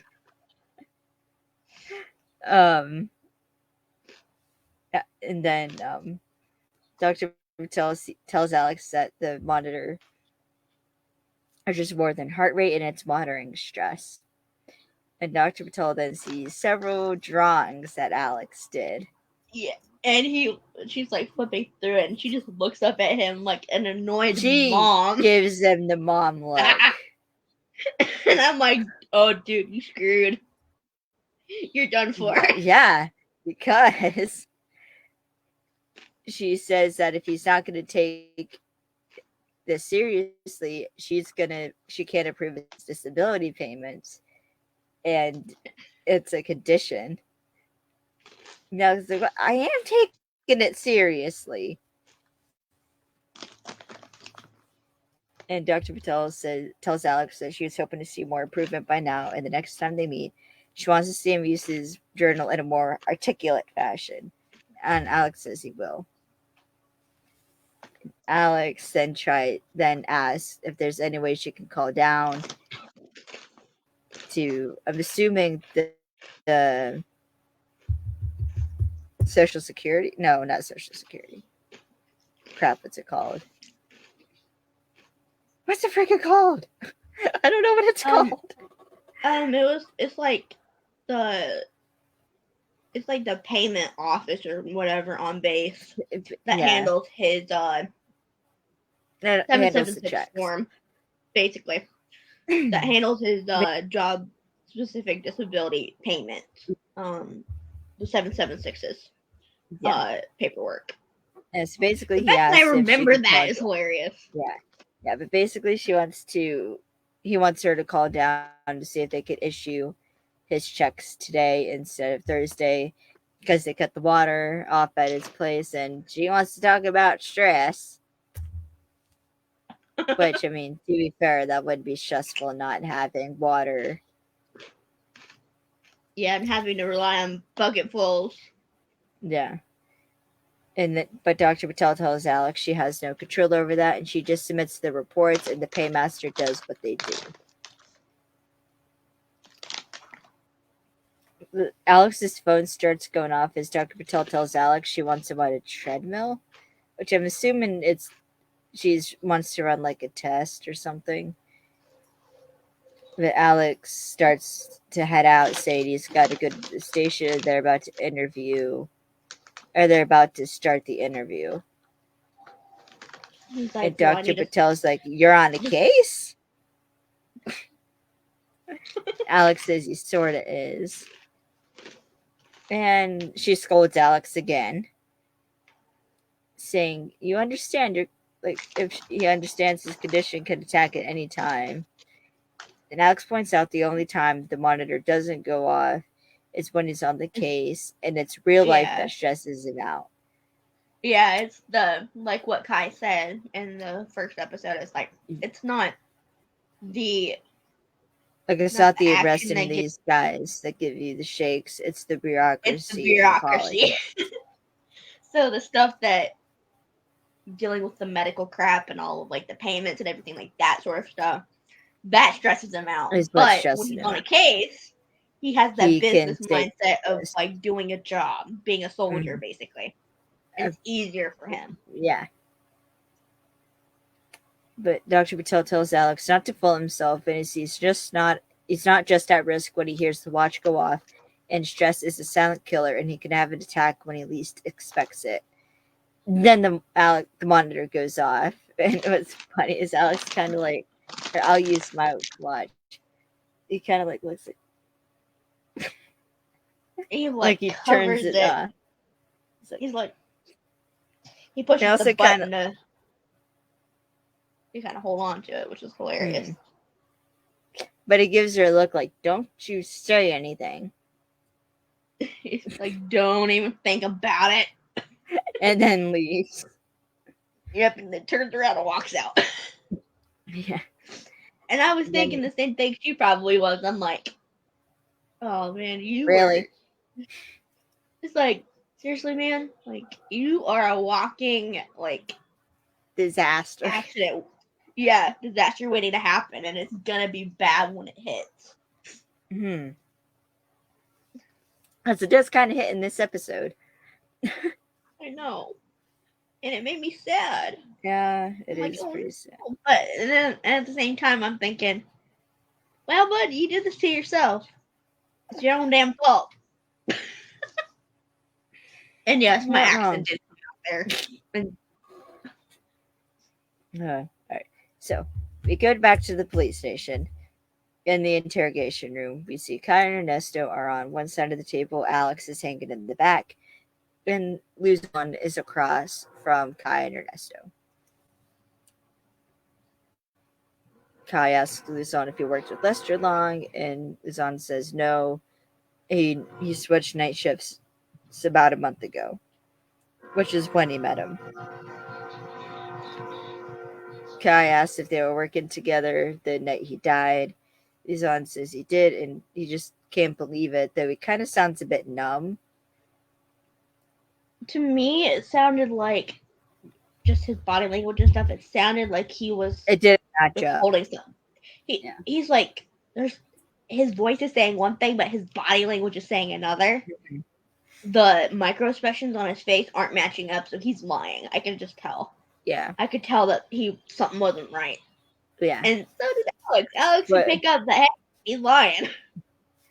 Yeah, because they kind of ask us some questions about like if he saw anything unusual at the airport, and if Lester said anything but anyone wanted to hurt him. Yeah. And basically, and that's a red flag. Yeah. If you're lying, you repeat the question to come up with something. Yeah. But okay, that's weird that I know that.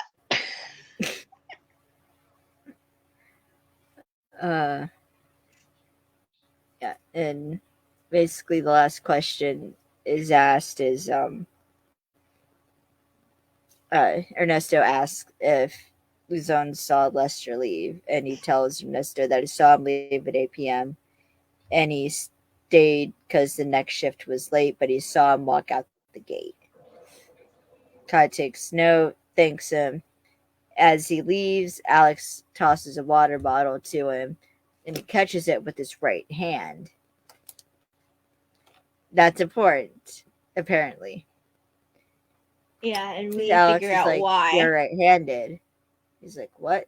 And then Alex is like, you can go. And they look confused. Yeah. And Kai looks kind of pissed at that moment. Fucking Alex. He's like, really? Like, what? Mm-hmm. And then all three walk out, and he explains. And they don't walk out. They don't walk out of the room just yet. They're still in the room. He walks kind of closer to them a little bit. He gets up and walks towards them. And he says he's right-handed. Yeah. Because the cut was made by a left-handed person. Well, no. What Alex says is that he had all the signs he was lying. That's why the right-handed comes into play, because he said his right-handed people looked up and to the left when assessing memory, and up and to the right when using imagination. trying to like fabricate something. Mm-hmm. And I'm like, the fact that you remember that's actually kind of cool, kind of impressive. Mm-hmm. Because like that holds up in the court of law in the United States. And I was like, you know. And then he gets up and says to check the coroner report about the time of death, and he guarantees that Lester Cordero died before 8 a.m. and they can bet on it. Alex and leaves, and Cuz like, he doesn't annoy you just a little bit. This is like a little bit. And Alex pops back in, and what does he say? Can I get a ride? I need a ride. And he's like, he kind of stuttered over it too. Can I get a ride? Back to the hotel. I'm a little short on cat catchphrase. Yeah, his catchphrase. I need a ride.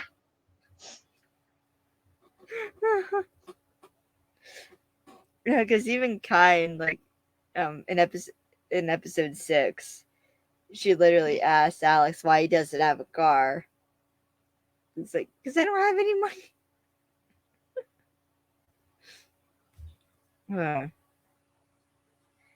So, Kai does drive Alex back to the hotel, and they stop at the entrance, and Alex thanks Kai for the ride and to let him know when they got the coroner's report. Because, like, you do understand I don't work for you, right? Alex then takes note of a black SUV.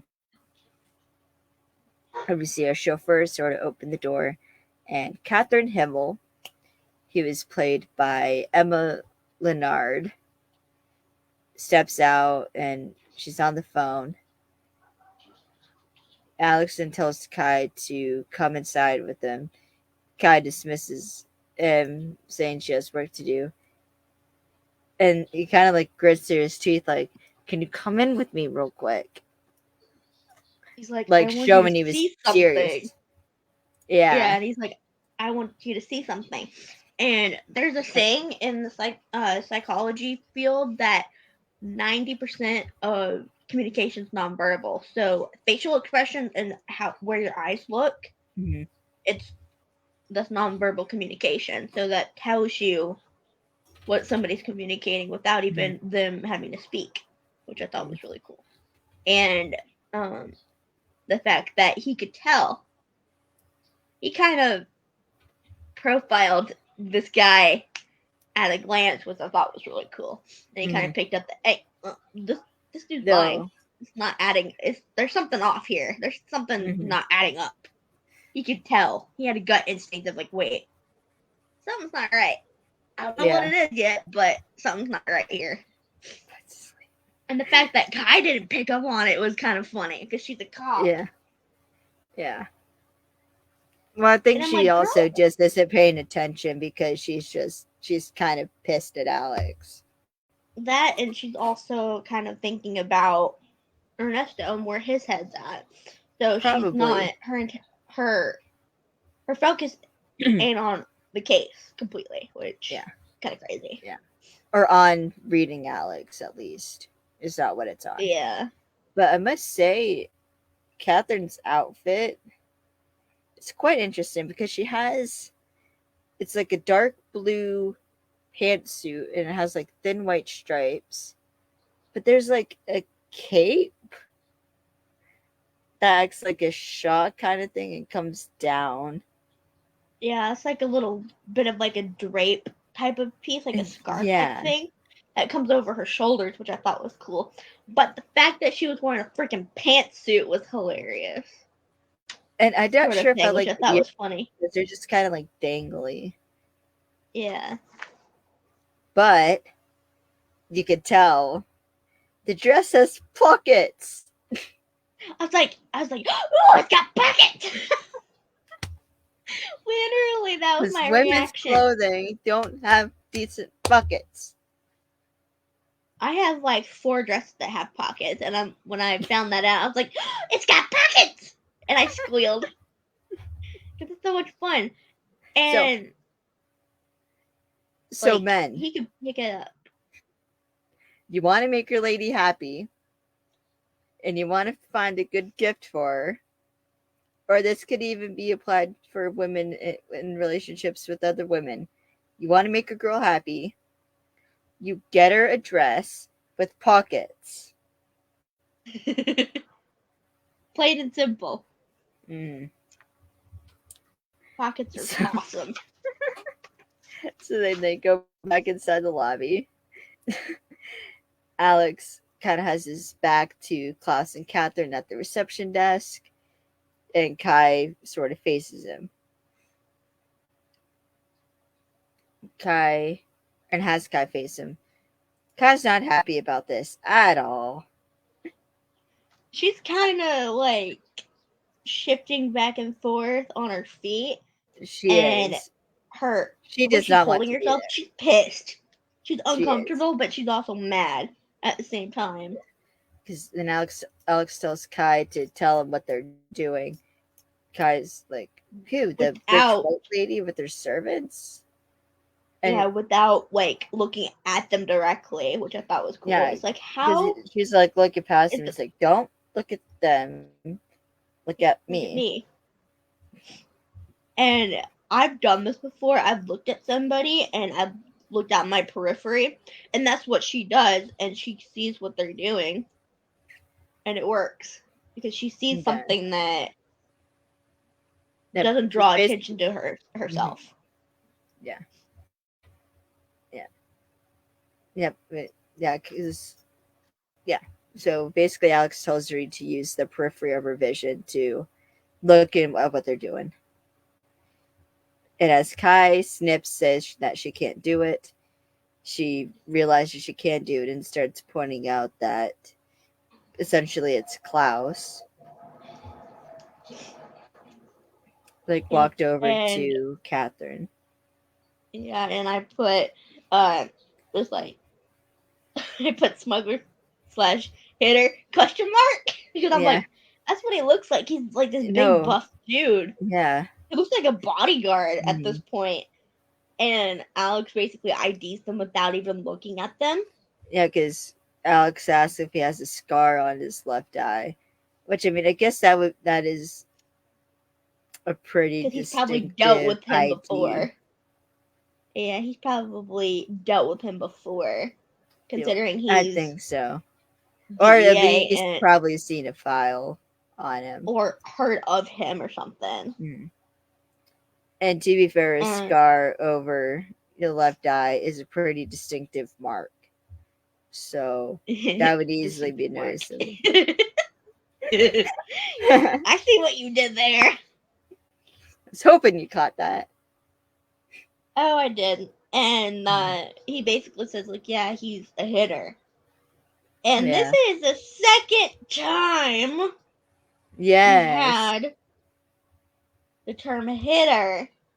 Mhm. Dang, Devlin, I know what you're doing. Yes. There, If so you're watching continuing this, on. shame on you. Because I picked up on it. There's a continuing on. And after Alex tells Kai to like keep her eyes on him, Kai tells Alex she like thinks he has a scar and asks who they are.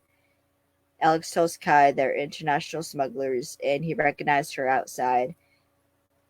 Kai asks what they smuggle, like what do they smuggle? Drugs, diamonds, like what? Alex says yes to both and everything of value, but very high end. So And that's kind of funny. And I'm like, yeah, the fact that he knows what they smuggle and he kind of had an idea of what they do is yeah, pretty impressive because he's probably read their dossiers he before, probably is. being DEA, of Mm-hmm. course. And probably being on a task force with FBI or something like that, and Interpol. He's Probably. probably heard about them before Mm. because DEA agents actually will work with Interpol and FBI on like smuggling cases, depending on what they're doing. And if it's they will work even with the arms guys too. I didn't know that. Yeah, if it's they'll work with ATF. Oh, It depending because that's tobacco is alcohol, technically a tobacco, drug. firearms. That's Yep, what that and is. ATF tobacco is actually a drug, so therefore, and it's regulated, and it can be smuggled too.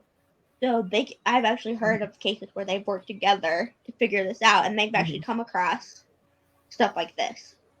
Mm-hmm. So that's actually pretty interesting. The fact that they brought this up in a different way, which I thought was really cool. Yeah. But that didn't click until I was rewatching it for the 15th time. Literally, I've watched this episode 15 times, and it's so damn good. I'm on my third. Now rewatching It's so good. this. It's just It is so good. well written, and I love it. All right, so continuing on, because we're almost at 2 hours now. So, so Alex tells Kai that his name is Klaus, and he runs their security, and he's a former mercenary. And then hear the conversation that Catherine and Klaus are having. Catherine asks Klaus what he meant by he isn't there, and asks if he expects her to stand in the lobby all day waiting for him. And she also has a British accent. Klaus then tells Catherine that perhaps his plane was delayed. Catherine then orders Klaus to cut her an envelope and something to write on, and then Klaus heads to the desk. And And Kai tells this to Alex. Yeah. Yeah, and he's like very snippy with the desk person, which Yes. I immediately got pissed. I'm like, because I asked politely, like, hey, can I get like a notepad or something, like to leave a little note for somebody real quick, please. For my guest, yeah. No, he's like snapping his fingers, like, oh, you're gonna lose a hand. Yeah. You're gonna freaking lose that hand if you keep doing that. Yeah, but the clerk does give an envelope and paper to Klaus. And he kind of fumbles. He does. I noticed, which is kind of sad. Probably because he's scared of this guy that could probably eat him for lunch. Probably.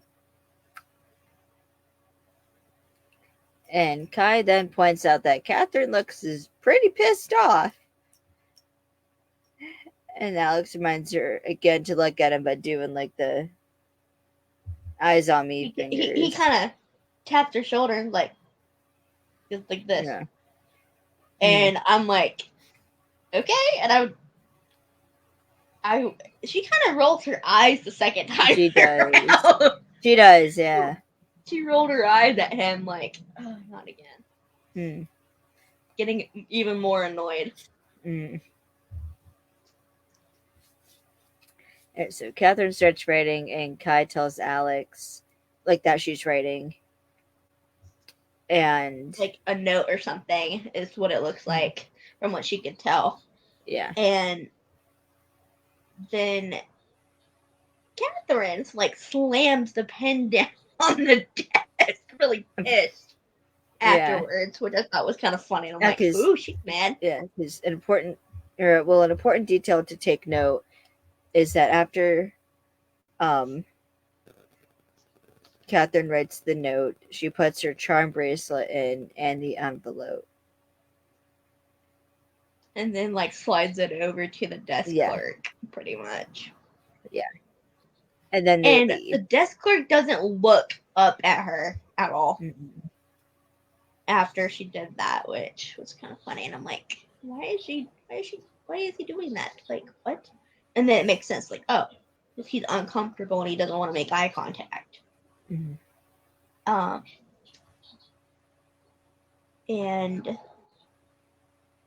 then Kai and Alex wait a little bit, right? Yeah.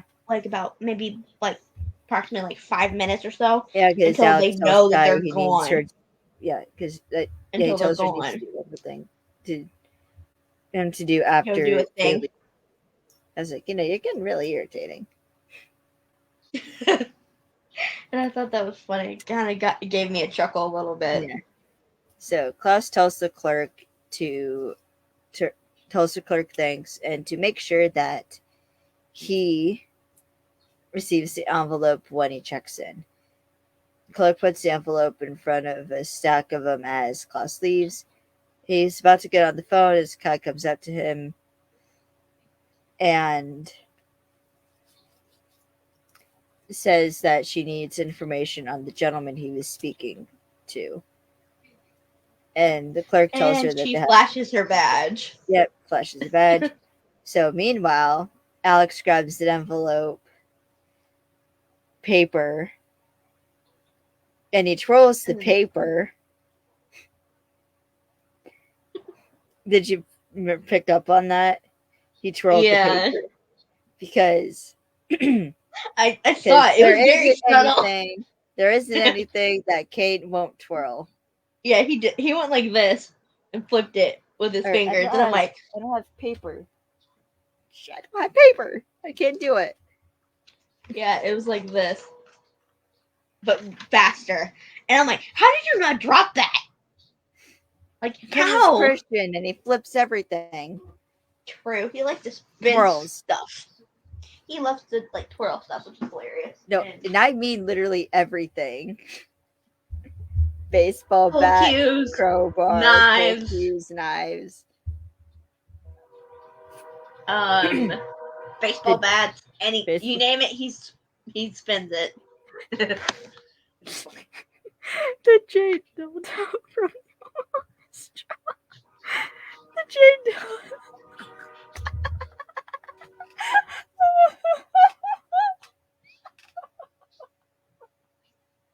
Oh no, you're dying. What's going on? Why are you laughing? In the Unwellness Job, episode 11, Redemption.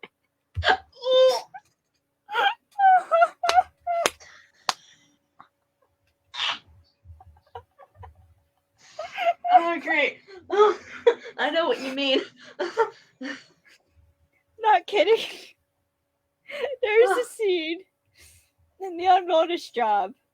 The look on his face. After Christian Kane knocks a John Cena looking goof out with the dildo.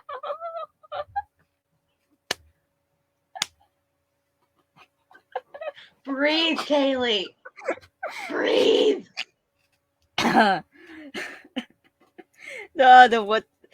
What the and hell then was he that? like catches it like this, and he's like, what the hell is looks that? at it, and then looks at the girl like, and then he gives it back to the girl and walks away.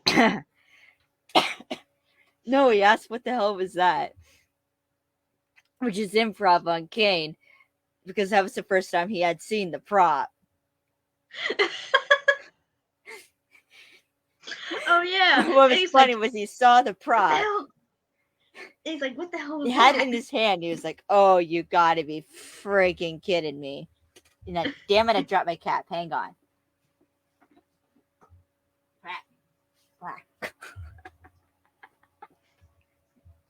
And so he's like, oh, I had to like say something about this object in my hand. So that's where the what the hell is that? Like, what the hell is this? Came out of. Yeah, and the fact that they kept it in the show, which is hilarious. No, but they did it. I must say, props to Noah Wiley, who directed that episode for the camera work. That was so good. Oh man, now my stomach hurts from laughing. Oh, no. Shame on you. Sorry. You just had to bring up the unmentionable object. He twirls everything. I had to mention it. I know. And he even did it with the pull cue too. Pull stick. He does do it with the pull cue. I was like, he did the spinny thing. He does the spinny thing a lot. And I love it. Okay. All right. We need to continue on. So Kat flashes her badge, saying it's a policy of the police department to shut down hotels in violation of health codes, and threatens to look around and find some. And the clerk apologizes, calling Kai officer. Kai's like, detective, which good on you, Kai, for. And You she's like, for having people respect your title. Good and on it's you. like, just the look she gave him for saying officer. It's detective. It's like, it's detective and you'll get it right. Yeah. Which I And thought was the freaking hilarious. clerk. yeah. So the clerk, Kai then asks what time Klaus checked in, and the clerk looks it up as Alex gets a letter ready, and he switches them out, hiding the other one behind his back because like his hands are sort of behind him like this. Their hands are behind him, and the clerk tells Kai that Klaus checked in at 4:17 a.m. Kai thanks him and leaves. So then we see Alex walking along the pools, open up the envelope, and holding up the charm bracelet. Kai then runs up to him and asks what it says. And Alex reads the letter aloud, saying, return this bracelet to me in my room, 21B, tonight at 8. We'll pick up the rest of your merchandise and finalize our transactions at the club. Our transaction at the club. Kai then asks who Max Adler is, because I'm assuming that's the name on the envelope. Alex then spots Catherine about to lay on a lawn chair, removing her cover up and revealing a lovely black bathing suit, and Margarita on the stand, which doesn't sound that awful.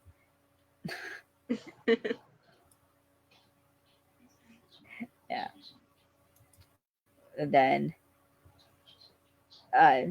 Alex says that he doesn't know who Max Adler is, but they better find out fast. Kai then pulls out her phone and says the coroner's report came in and the time of death was approximately 4 a.m. And Alex kind of gives the "I told you so" head, like the "I told you so" head cock, as Kai notes that the desk clerk said they checked in at 4:17 a.m. And Alex 17 points, minutes from the time that the yeah, guy died to when they clocked in, when yeah. they checked in. Well, and Alex points out it's 15 minutes from the airport to the hotel. Because like, so they killed the security guard because he got in their way. And Alex says, "Yep, now it's our turn," and he leaves. I And must I'm say, he thinking, is oh very good no. at that. He He's very loves good at getting in people's way, that. Yep, doesn't he? yep, he does because he can't leave shit alone. He's a nosy. He's worse than neighbor. He He's way is worse nosy. Mm-hmm. than that. But I mean, he's curious, and you know that saying, "Curiosity killed the cat." He's gonna get hurt. Yeah. All right. But So will then, Alex learn? Nope. nope. Probably not. All right, nope. All right, then we see Alex sitting in the hotel lobby wearing a navy blue polo, has like one button undone, and he's putting his comm in. Kai, who's back at the gift shop, doesn't know how comms work, starts blowing, like talking to it and blowing into it, nearly blowing Alex's eardrums out. He's like, It's like, damn like it, that. He man. flinched. Yep, and then I wrote, "They're using comms!" with an exclamation It's point. comms. But every time, I'll say it again, every time we hear Alex say, damn it, man, I want him to yell, damn it, Artisan. Because it's never not Me funny. too. Alex They tells need there's to an have a earbud on the character. microphone.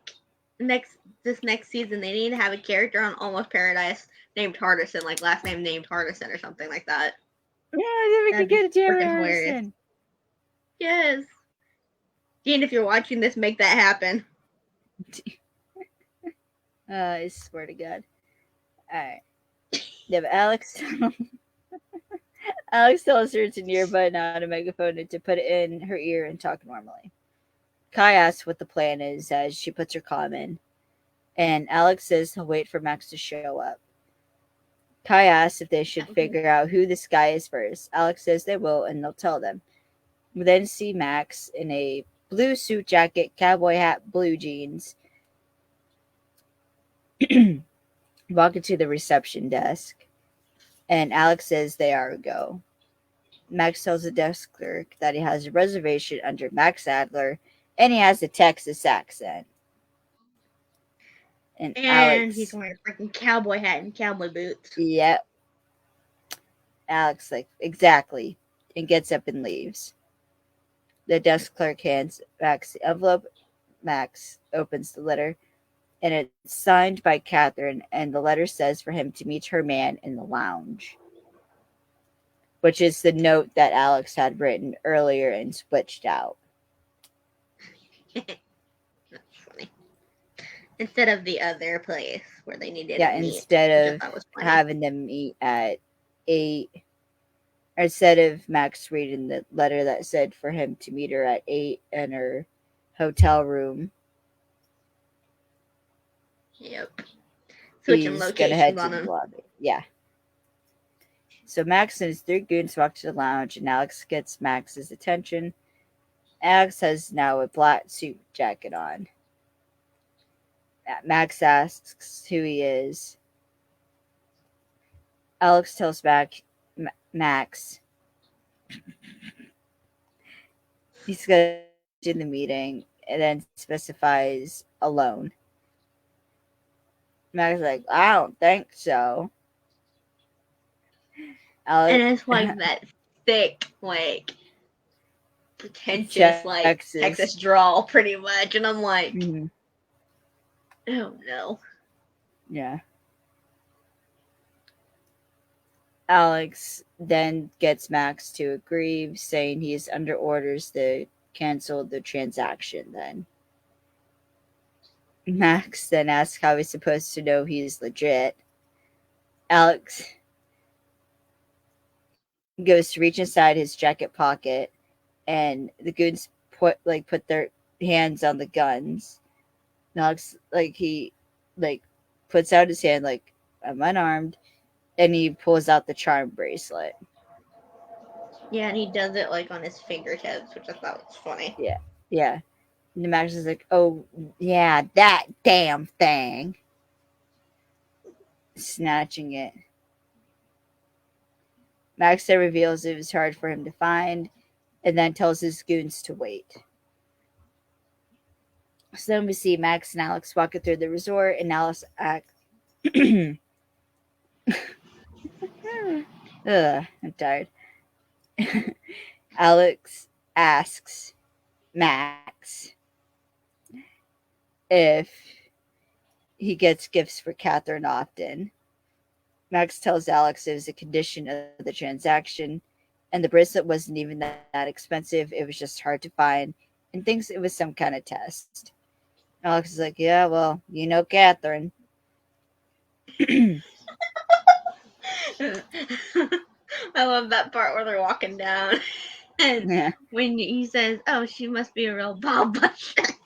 And Max When they're doing their banter, his smile, DK smile was freaking yeah, he perfect. plays lunch. Like, she has her charms.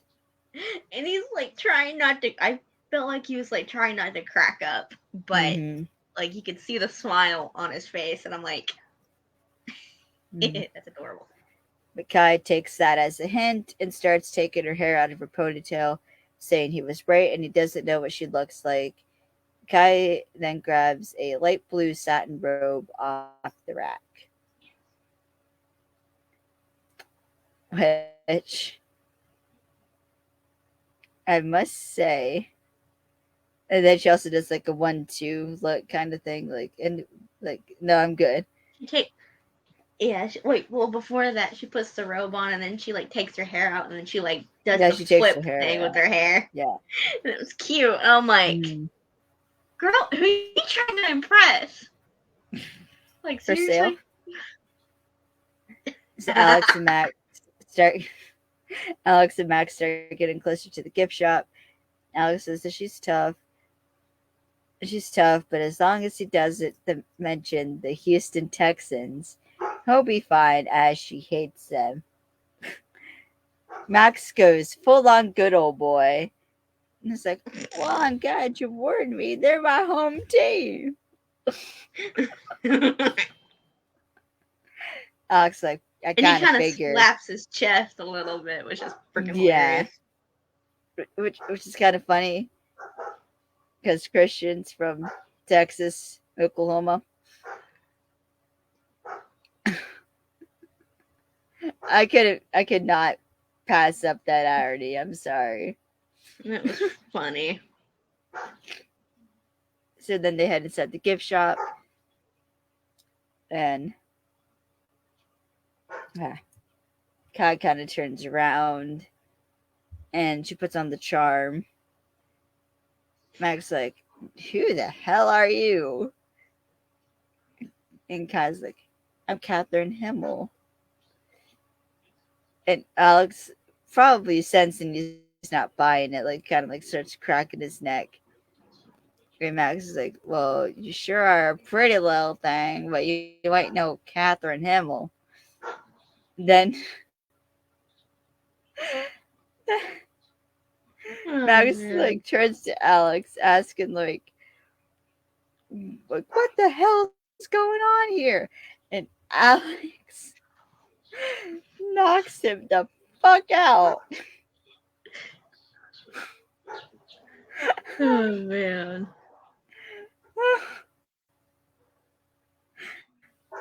Like it was one punch. Yeah. Hold on, I have to go take care of my dog real quick. Okay. All right.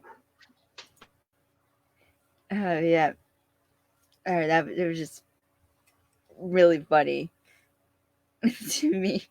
Just the way it like punches him out, and then like then Max falls into like a stand of stuff, knocking all over the floor, and I was like, yeah, man. The guy just has her mouth open a bit. All right. Kind of continuing on a bit. Kai says Alex was wrong and he did know what she looked like. Which I don't think that Max actually knew what Catherine looked like. I think that because Kai, I'm pretty sure, is sorry. Because Kai, I'm pretty sure, is Filipino. And the actual Catherine's obviously white. And Catherine is more of like a white name. If like he like guessed that Kai wasn't Catherine. Which I mean, anybody can be named whatever. But I'm assuming that's what caused that. But yeah. So I'm trying to stall until Alex gets back. Uh Hi. Alright. And so Alex, alright, continuing on.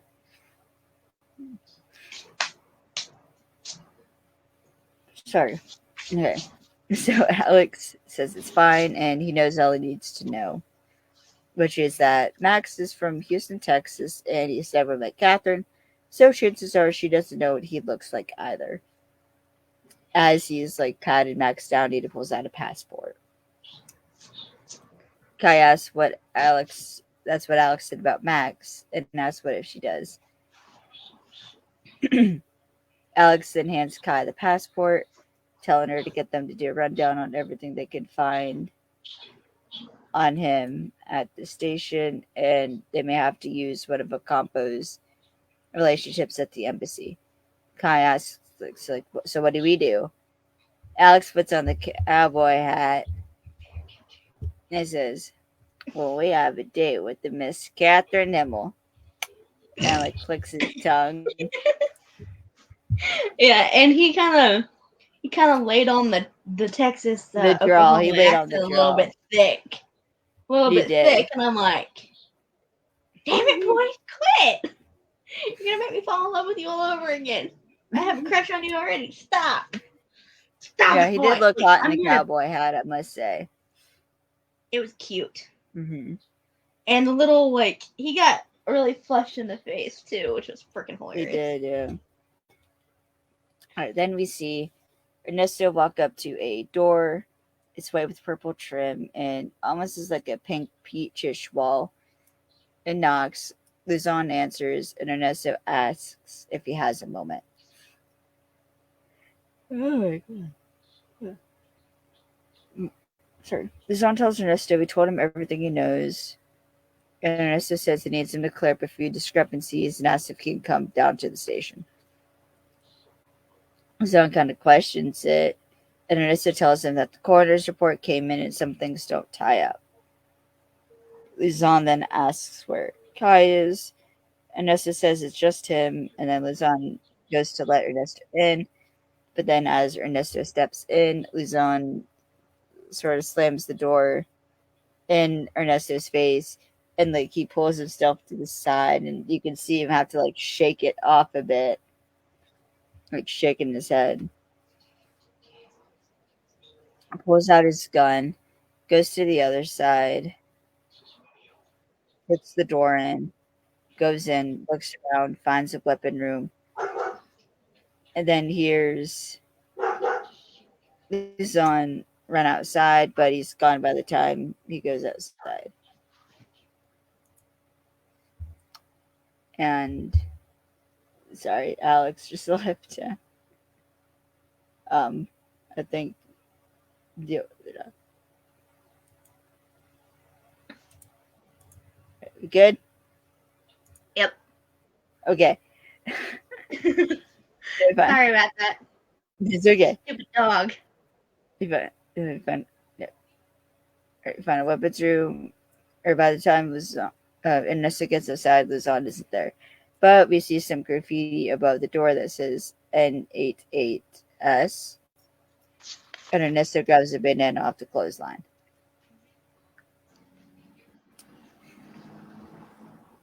So we go tonight, where we see Catherine in a one strap off the shoulder, long black lacy dress. She's standing on the balcony. They then hear a knocking. Klaus opens the door, and it's Alex wearing a dark blue button up with white threading, like a cowboy shirt, and the cowboy hat. Klaus asks who he is. Alex says he knows exactly who he is, revealing the charm bracelet. Klaus And asks he's if he just can take his. the funny thing is that it's like he's just so calm about it. He is. And Klaus asks if he could take his hat and coat. And Alex like you could take my hood, but the only time I take my hat off is if something really bad's about to happen. Nothing bad's about to happen, right? And chuckles. Yeah, and then Kai's in the band and she face palms, embarrassed. Yeah. And kind of frustrated too. Then so Alex kind of has his sleeves rolled up a bit as he goes to meet Catherine, standing at the balcony door, saying, "That's one spectacular view." But she puts on the Southern charm to the max here, I must say. And Catherine's like, "Yes, the way the moonlight dances across the bay is something to behold." And Alex is like, "I wasn't talking about the moonlight." I'm like, Barf. oh, no, for Alex, for Alex, yes, because that was adorable, seeing the charm. But yeah, it was smooth of him to do that. But It was smooth as hell. Kind of gross, but also kind of cute at the same time. to where he's Wow, not it would have worked on me. It would have worked on me. Yeah, I would have been a puddle on the floor. I would have been like, what? Pass out.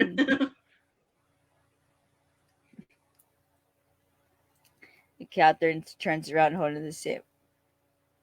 Like, this is my champagne flute. She kind of like turns around and is like, "You flatter me, sir." And Alex does a bit of a tip of the hat.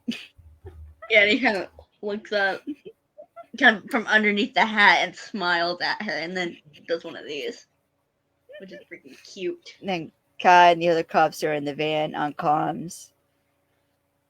Listening to this go down. That's like, aren't you putting it on a little thick there? Then Campo gets to the van and he shows them a file saying he pulled some strings with people from the embassy and it could be a very big bust and newsworthy depending on what they're smuggling. Kai sort of starts reading through the file as Alex hands the charm bracelet to Catherine. He says, "I think this belongs to you." Catherine's like, "It's not for me. It's for your daughter." And what's interesting is the music shows this tone change. Because Alex is like, "Excuse me?" Because the music cuts out.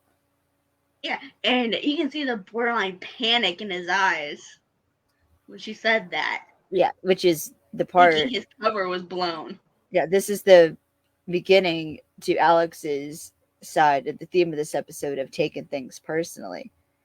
Because as we know, Alex has a daughter. So that very well could have been his first thought is, oh shit, do they know who I really am? And do they have Evelyn? Yeah. That's what we find out his daughter's name to be is Evelyn.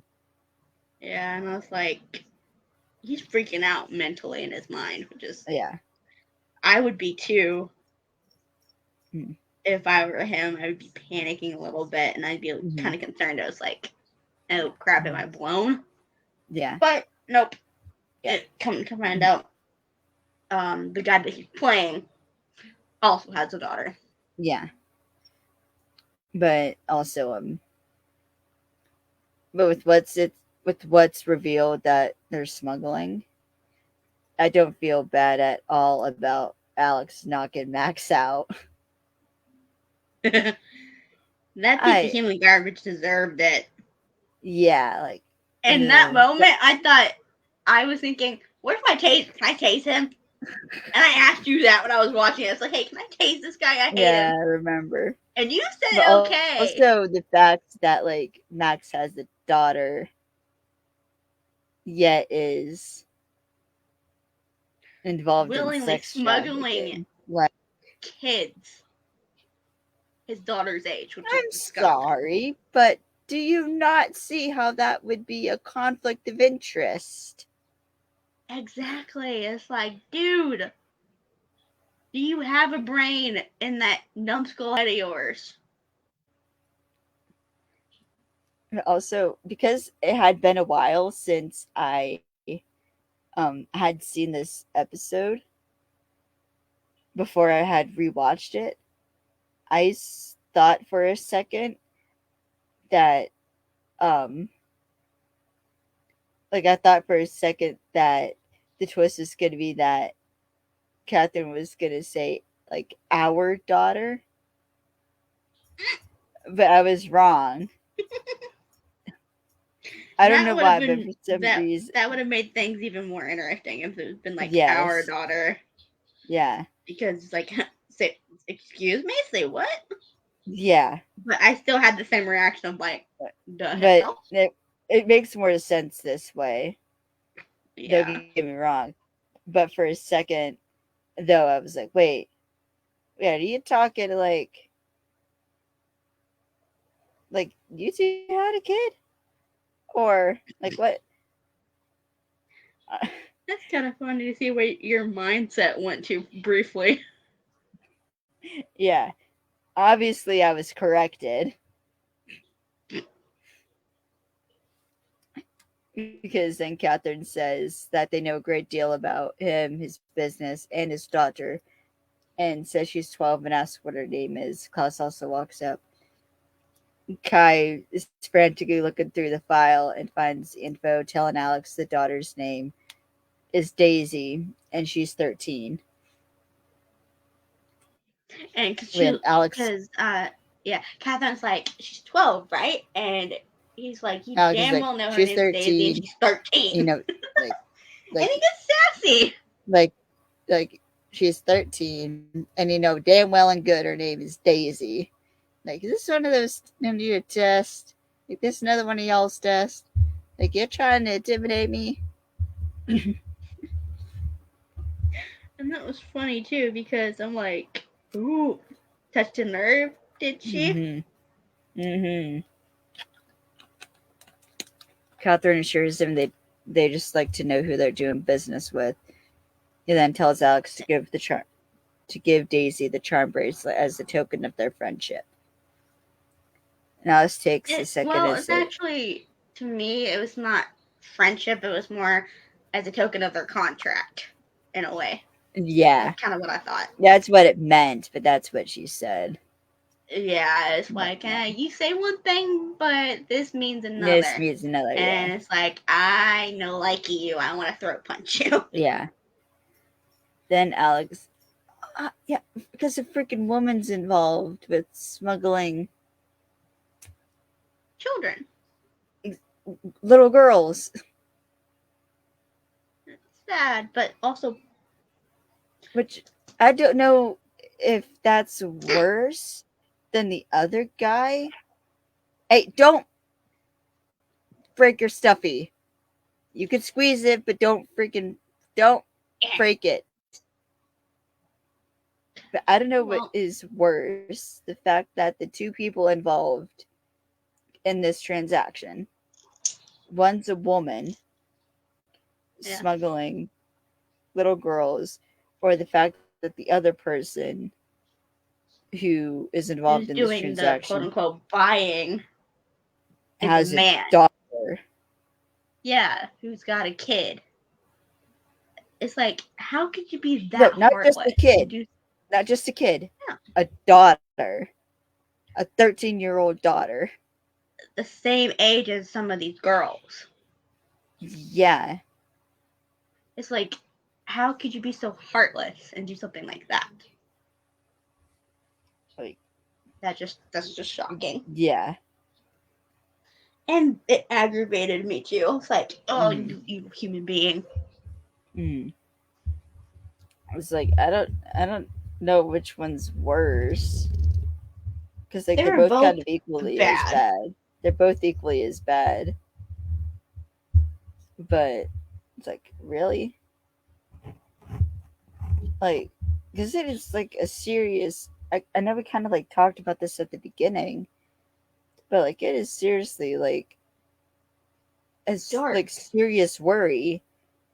Yeah. That like most like Gen Z girls like grew up with that fear. Yeah.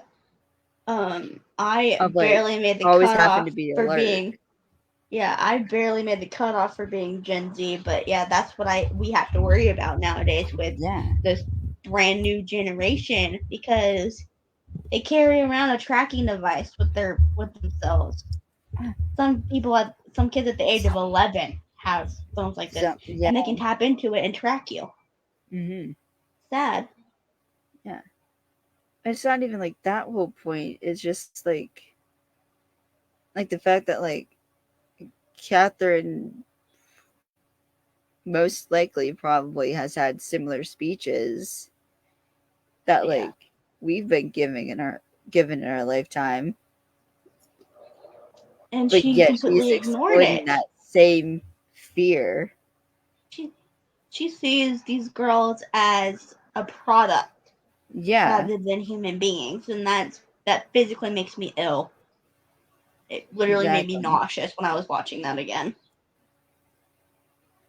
in a really bad way. Like, I literally almost threw up because my stomach was in knots. Yeah, it was sad.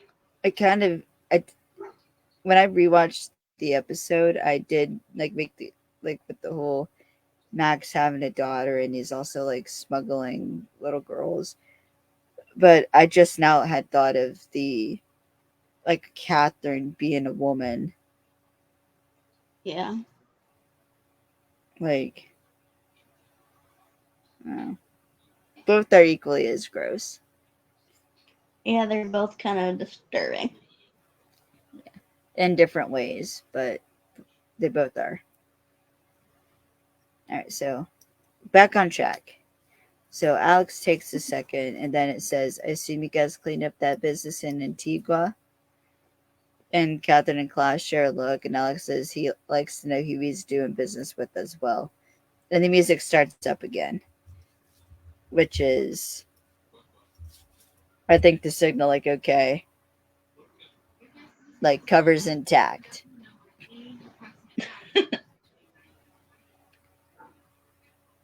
And it's funny, this Kai kind of like smiles a tad and shakes her head like, of course, fucking dumbass can talk his way out of this one. Oh, man. And Alex takes a swig of beer. Because why not? So, Yep. guys, Klaus suggests that now they're on equal footing, they should enjoy the rest of the evening out on the town. And they have a car waiting outside.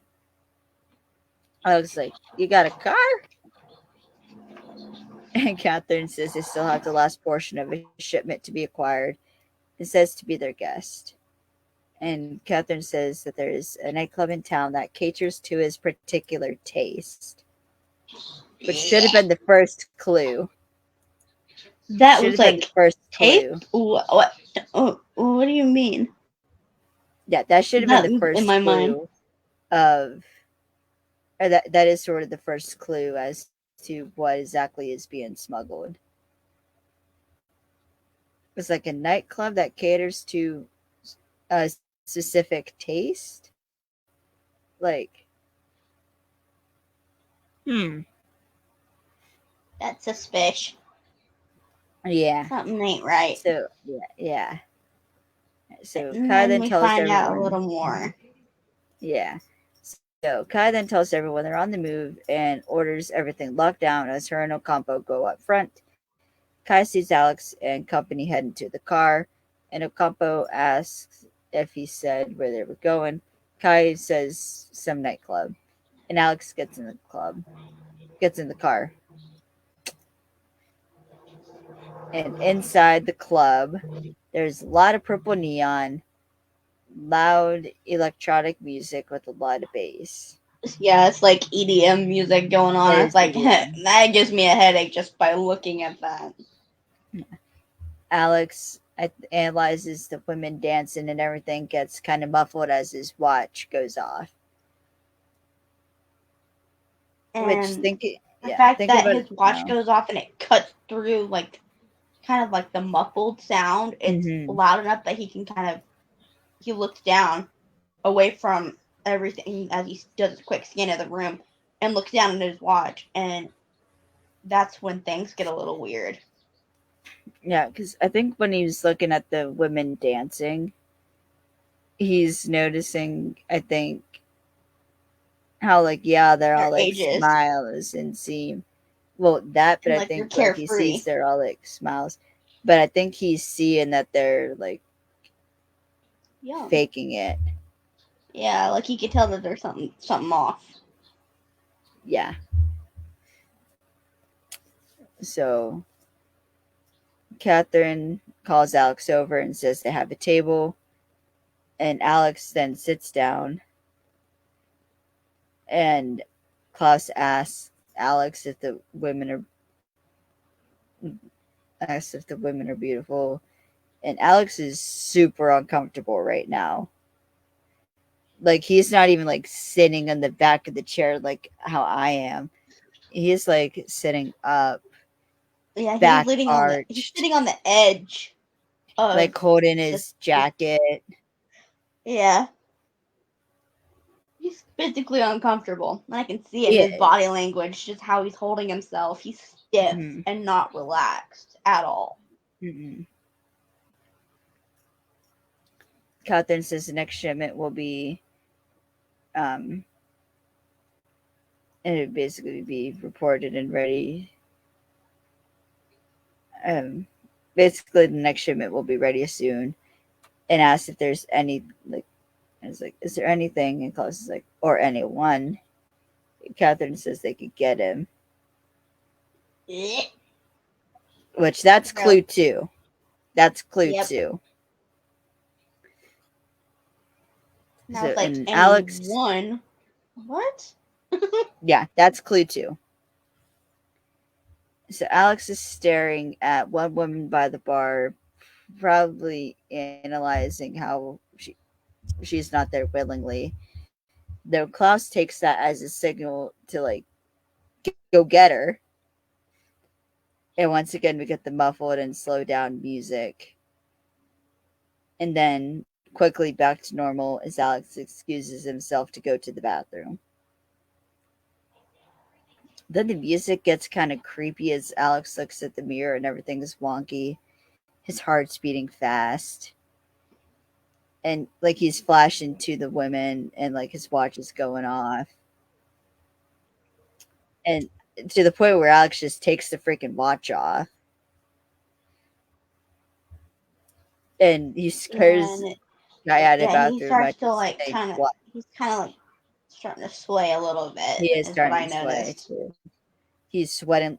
Alex unlocks the bathroom. He takes the hat off. He's sweating like a pig.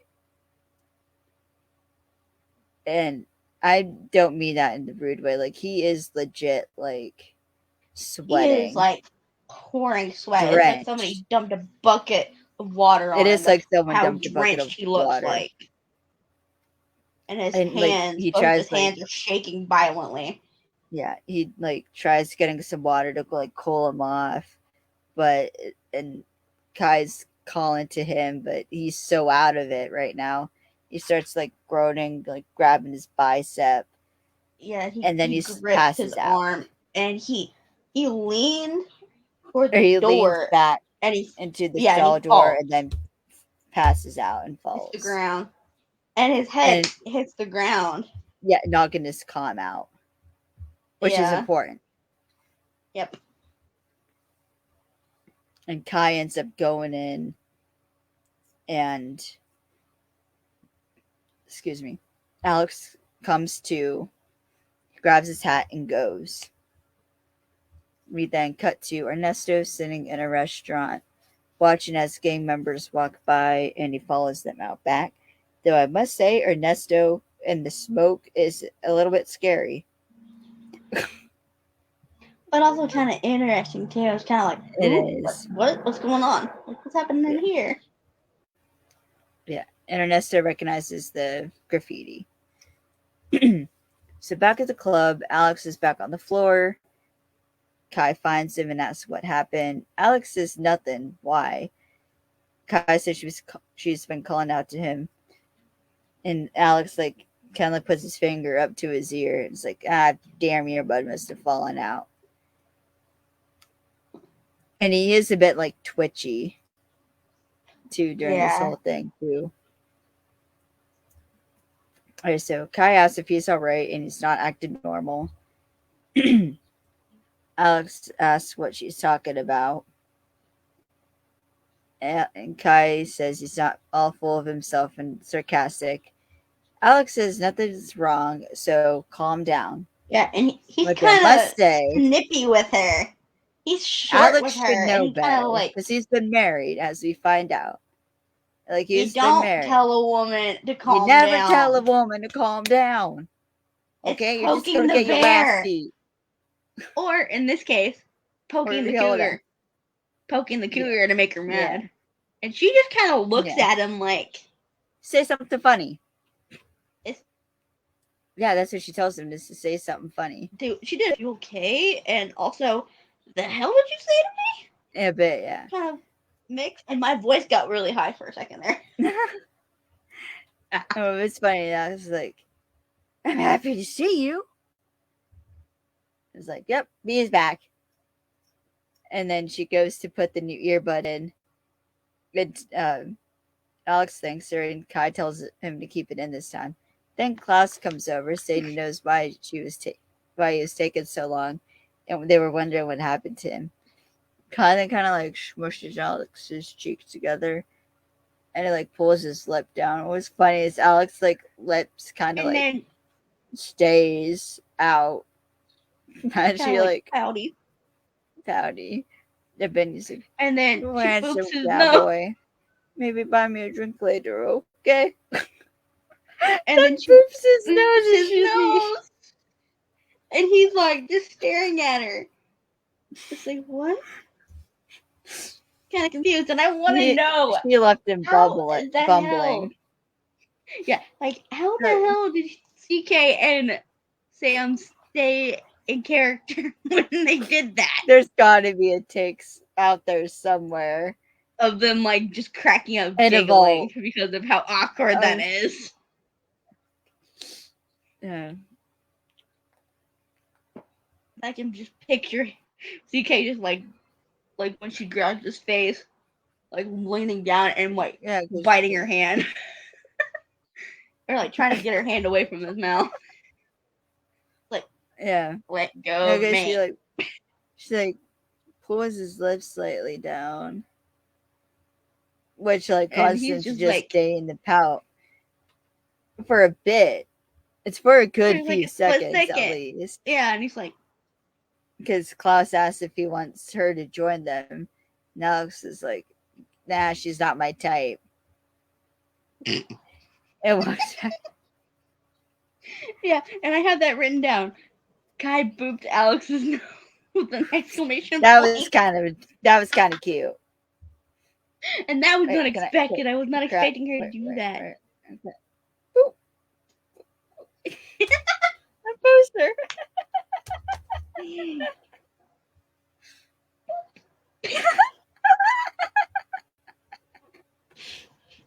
All right, continuing on.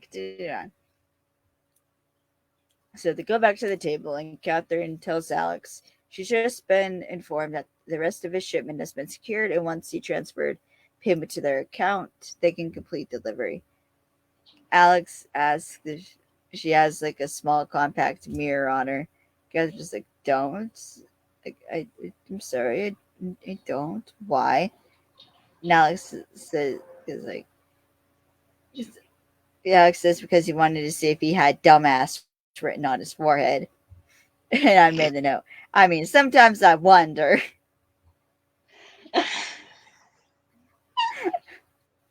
I was thinking it was like, well, sometimes, kind of, maybe. Sometimes Maybe he it's does written in have invisible ink. dumbass written on his forehead. I'm sorry, Alex. You know I love But it's you, but you can be a yeah, it's dumbass. true, but you act like it. It's like you don't have the sense that your mama gave you. Yeah. And Klaus asks like what he means. Alex says that in his neck of the woods, they verified the goods before purchase. Catherine's offended, saying like you don't trust me.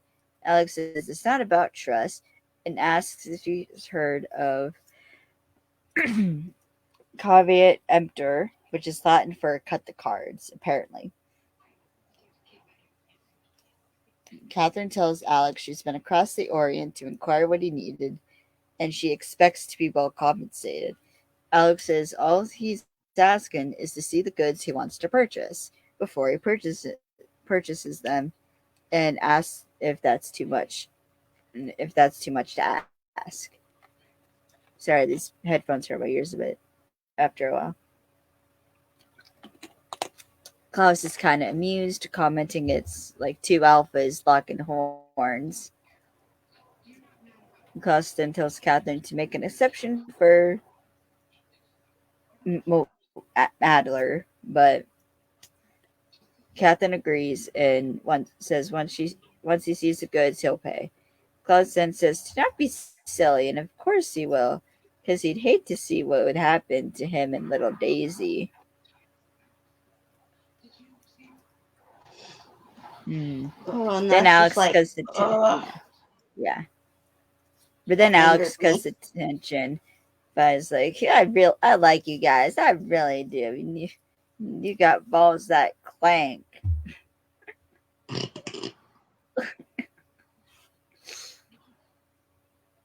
Fucking dumbass. And then leaves. Whoa. Oh. Then we see Ernesto go to a warehouse.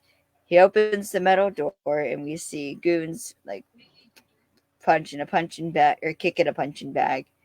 Some are building, there's like fires going. TV's also on. Ernesto walks in and is looking around, and then he calls out for Luzon. He turns off the TV, and Ernesto says he's under arrest and to come quietly because hate it if he resisted arrest. Luzon, yeah, Luzon then starts taunting Ernesto, saying he's come to the wrong part of town, calling him old man, and it's NA8 territory, and there's no one around to help him. And Nesta's like, "Oh, poor me," and then takes off his glasses, which, as we are about to see, is Oh, the that's when signal. crap goes down. That's the signal that shit's about to go down. Is when Yep, Ernesto takes off his glasses. and they mentioned that in the Facebook Live too. It's like, yeah, when Ernesto takes off his glasses, that's when somebody's about to get Shit's their about ass to go beat. down, and get their ass beat. They do, Yeah, that was priceless. I love and that. yeah, Luzon like sends all of his goons after Ernesto, who takes them all out easily and hard. Like he takes them down hard. Which this And is that was some awesome impressive. choreography. It It was. was impressive. That fight scene was impressive. Mm-hmm. Had me going like, what? Whoa! I know it was like, whoa, Ernesto, damn. And then Ernesto then stares down Luzon, telling him he killed an innocent man, a decent man, a husband, a father, and his friend, and he's going to pay for it. Luzon says he can't prove it. Then he goes after Ernesto with the knife, and Ernesto dodges his, then just straight up bitch slaps him on both sides. That's what it looked like to me. Was like he True, it bitch kind of slapped the did. one side, and then he bitch slapped the other side. It's like he kind of That's what it slaps was. him. Yeah, he slaps him one way, and then he backhands him with the Backhands other, the and other I'm way, like, maybe. Yeah. oh, that had to hurt. Yeah. And you hear And it then, connect. mm,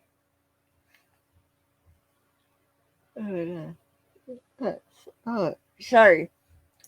So Ernesto then gains control of the knife and realizes it's an S blade with the serrated edge, and taunts that Luzon was dumb enough to keep the murder weapon, then knocks him down with the headbutt. That was funny. Oh, dang it! Now I'm yawning. Sorry.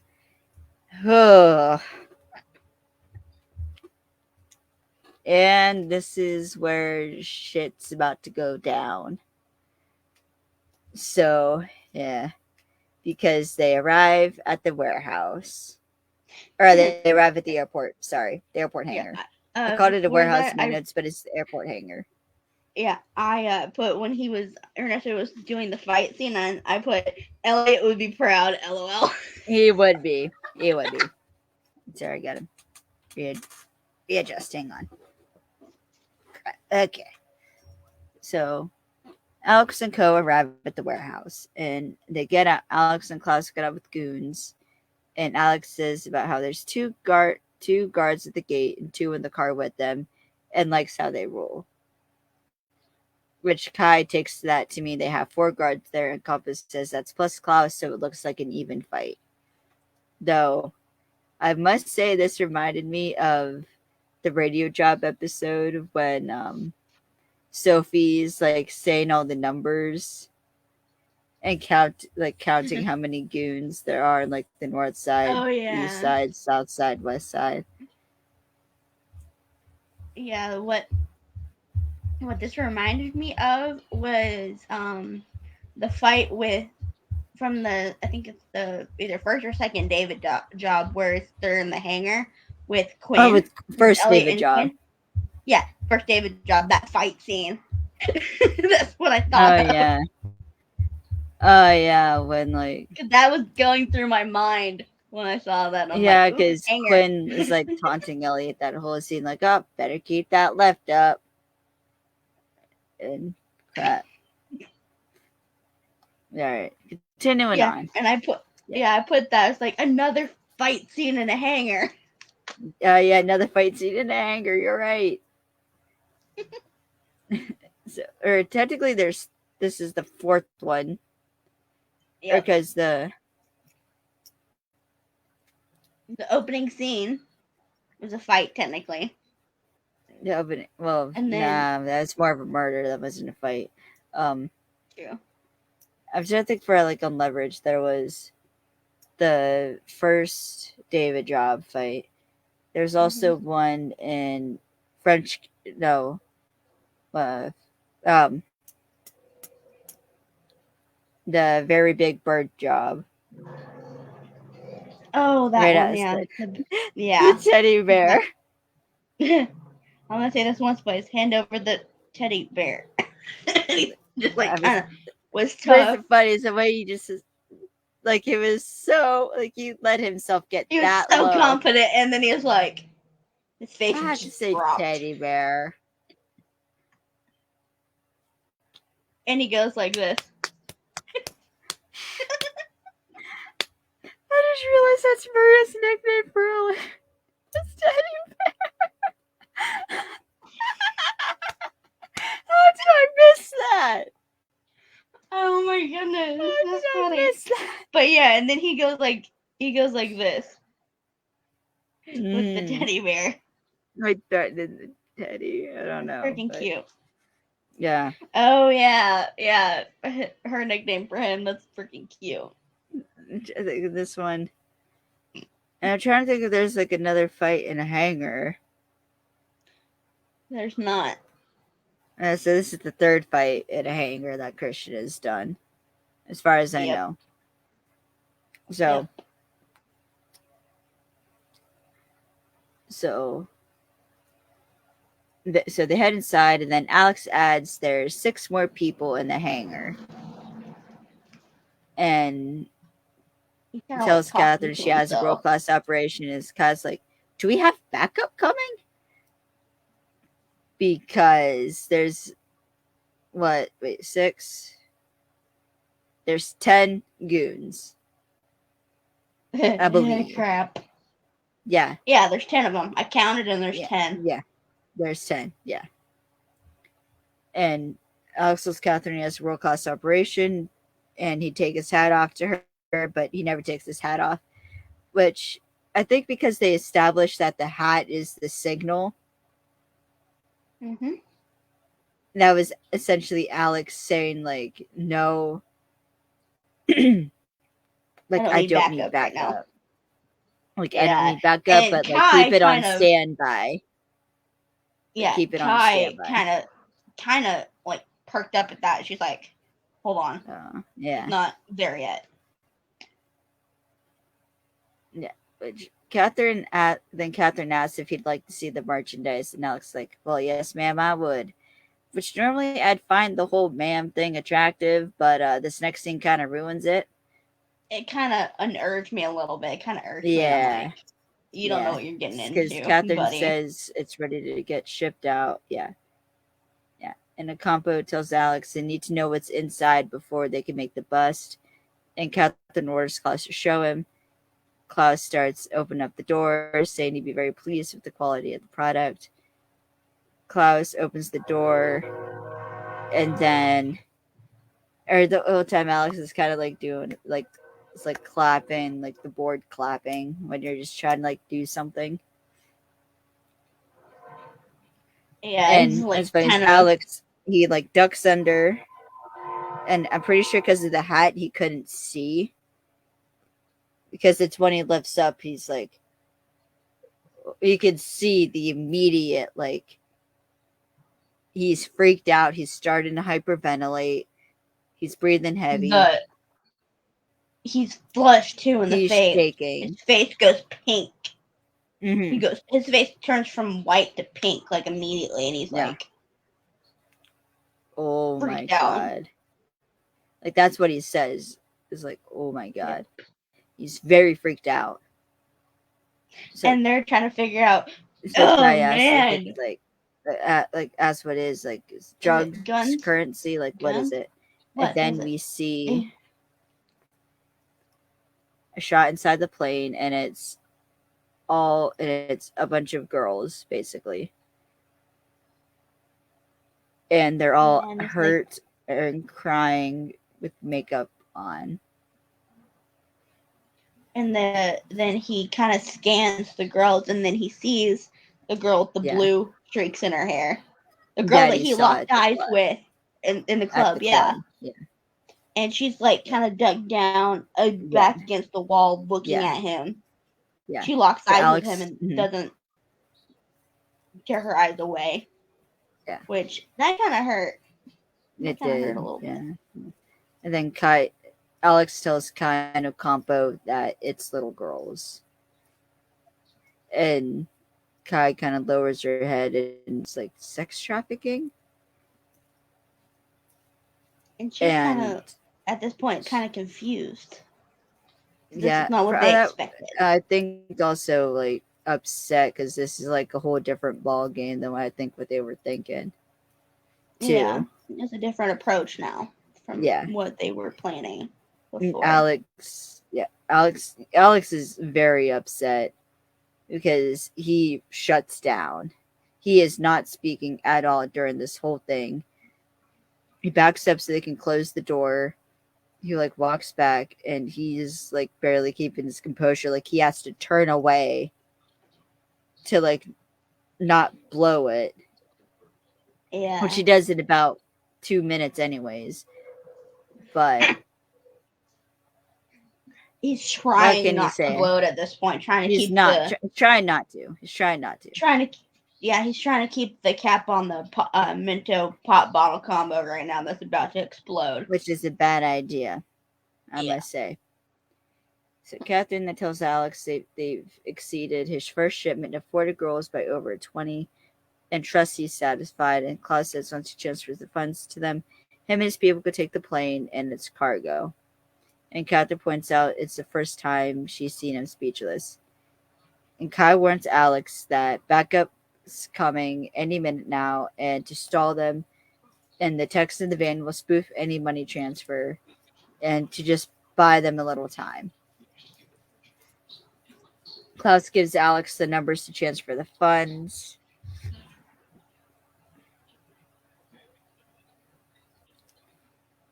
Klaus asks if there's a problem. Alex takes off his cowboy hat, which Catherine is like, I thought you never took off your hat.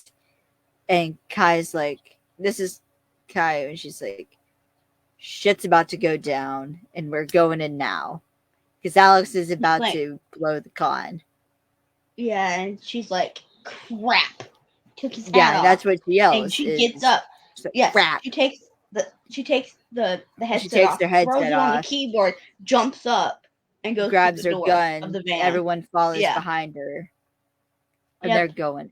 And poor Ocampo's like so confused. I felt bad for him. He's like, backup's not here yet. Yeah. He's like, well, he's gonna be dead if we don't go in now. Yeah. And then Alex turns around and tells Catherine, it's like, you know I have a daughter, right? Klaus says he does. Sweet little Daisy. Which I'm pretty sure was like a reminder of that threat. And Alex like, no, her name's Evelyn. And punches Klaus. Why when I heard the name Daisy, I thought of the Tombstone reference? Well, you're a daisy if you do.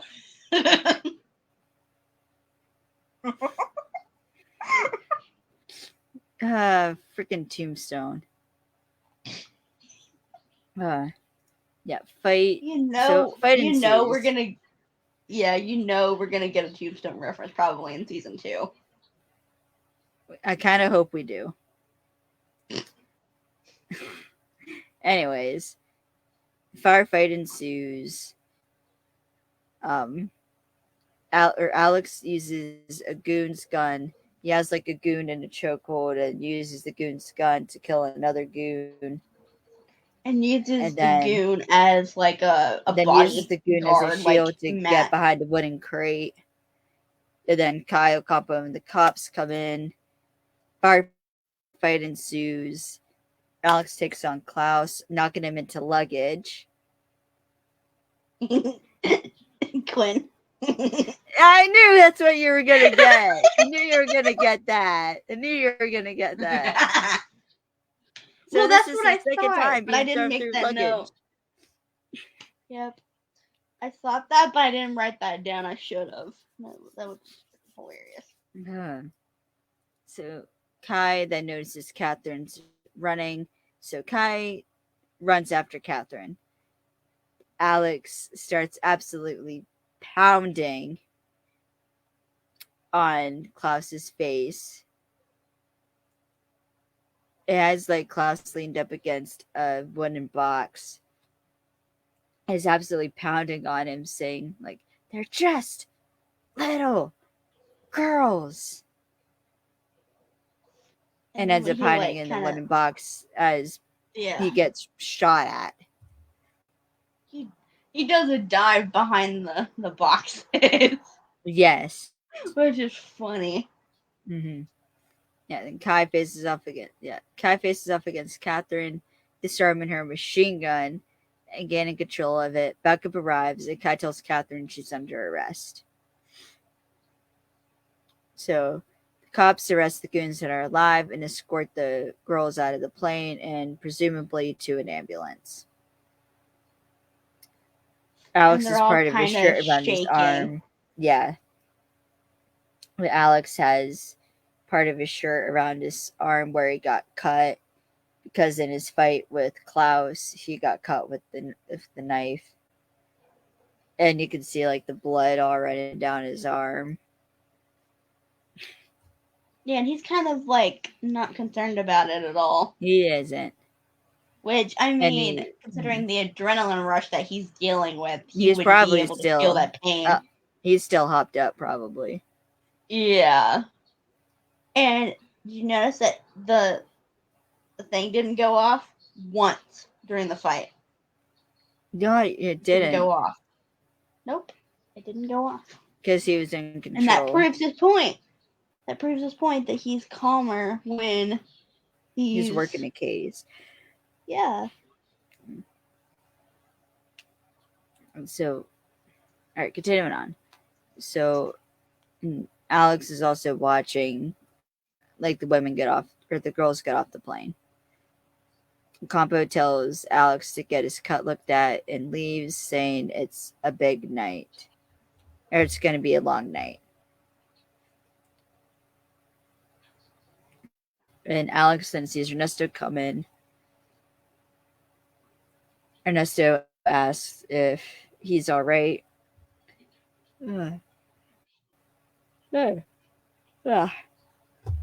Alex says he's okay, and then asks where Ernesto was, and they could have used him. Ernesto says he was just kicking it.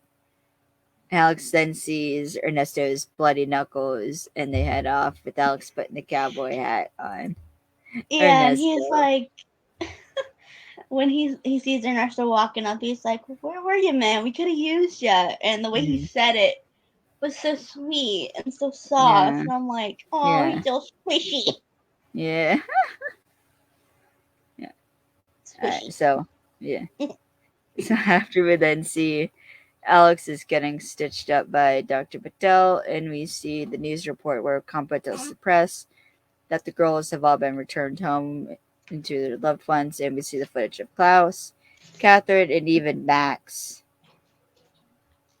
And he's smiling, like Alex is smiling at this. Yeah. Yeah. Which they all deserved it. So true.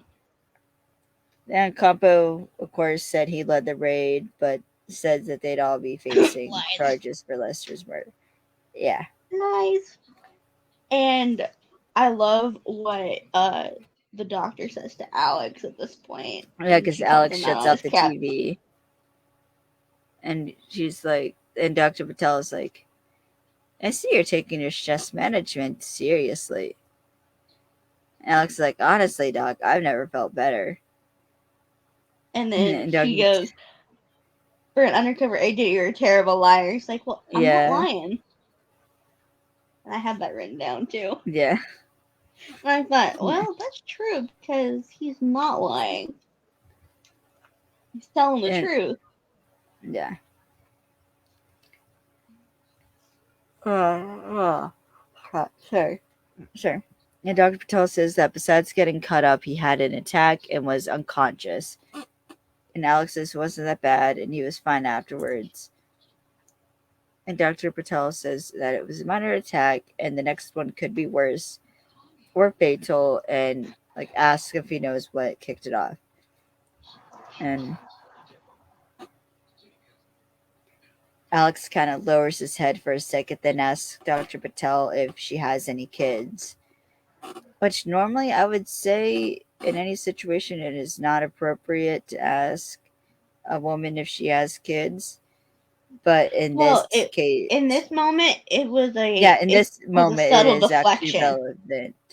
Yeah, it was It a subtle is. deflection of taking the attention off of him, and like Yeah. he was just kind of calm about it too. And he's like, "Hey, do Well, and you it have also kids?" makes sense for the point Alex is about to make, Yeah. too, because she says she has a 6-year-old boy, and Alex says that he's got a kid in college, and he worries about her every day. And when he saw all the girls, he kind of stops himself and is shaky. And Dr. Tell kind of nods a bit and says that for people like him who like to be in control, the vulnerability of children can be destabilizing and debilitating. And then she asks when the last time Alex spoke to Evelyn was. And Alex says it was a long time ago. And she says it's time to call her. And Alex says it's complicated. And Dr. Tell's like, I see. It's like, and she suggests that maybe these unresolved issues could be a contributing factor into why they're not seeing enough progress. And then she suggests to Alex finding ways to resolve them, if not for Evelyn, then for himself, and then leaves. We then cut to sunset. Rita is sitting on the edge of a cliff, and Alex comes up beside her and asks if he can join her. And Rita says it's okay, and Alex sits beside her. So I was going to mention these earlier, but it was not very appropriate time to mention it. But the freaking calf tattoos. Oh, they're. You can see it when he walks up. Yeah, because he has his socks pulled down, and you can see the calf Yeah, you can tattoos. see it just the top part of the tattoos, which is kind of cool because Yeah. I actually didn't know that he had tattoos until watching that. So those are real. I know. Oh, I did not know they were real. Yep. And they are I think one's a feathered Indian and another one they're both for his heritage. They're both like feathered Okay. Indians, which is really Yeah, cool. that is that's kind But of cool. yeah, and then and then the tap out job, we can see his calf tattoos too when he's I in the I ring. have watched that episode how many freaking times, and I've never seen them. I saw him.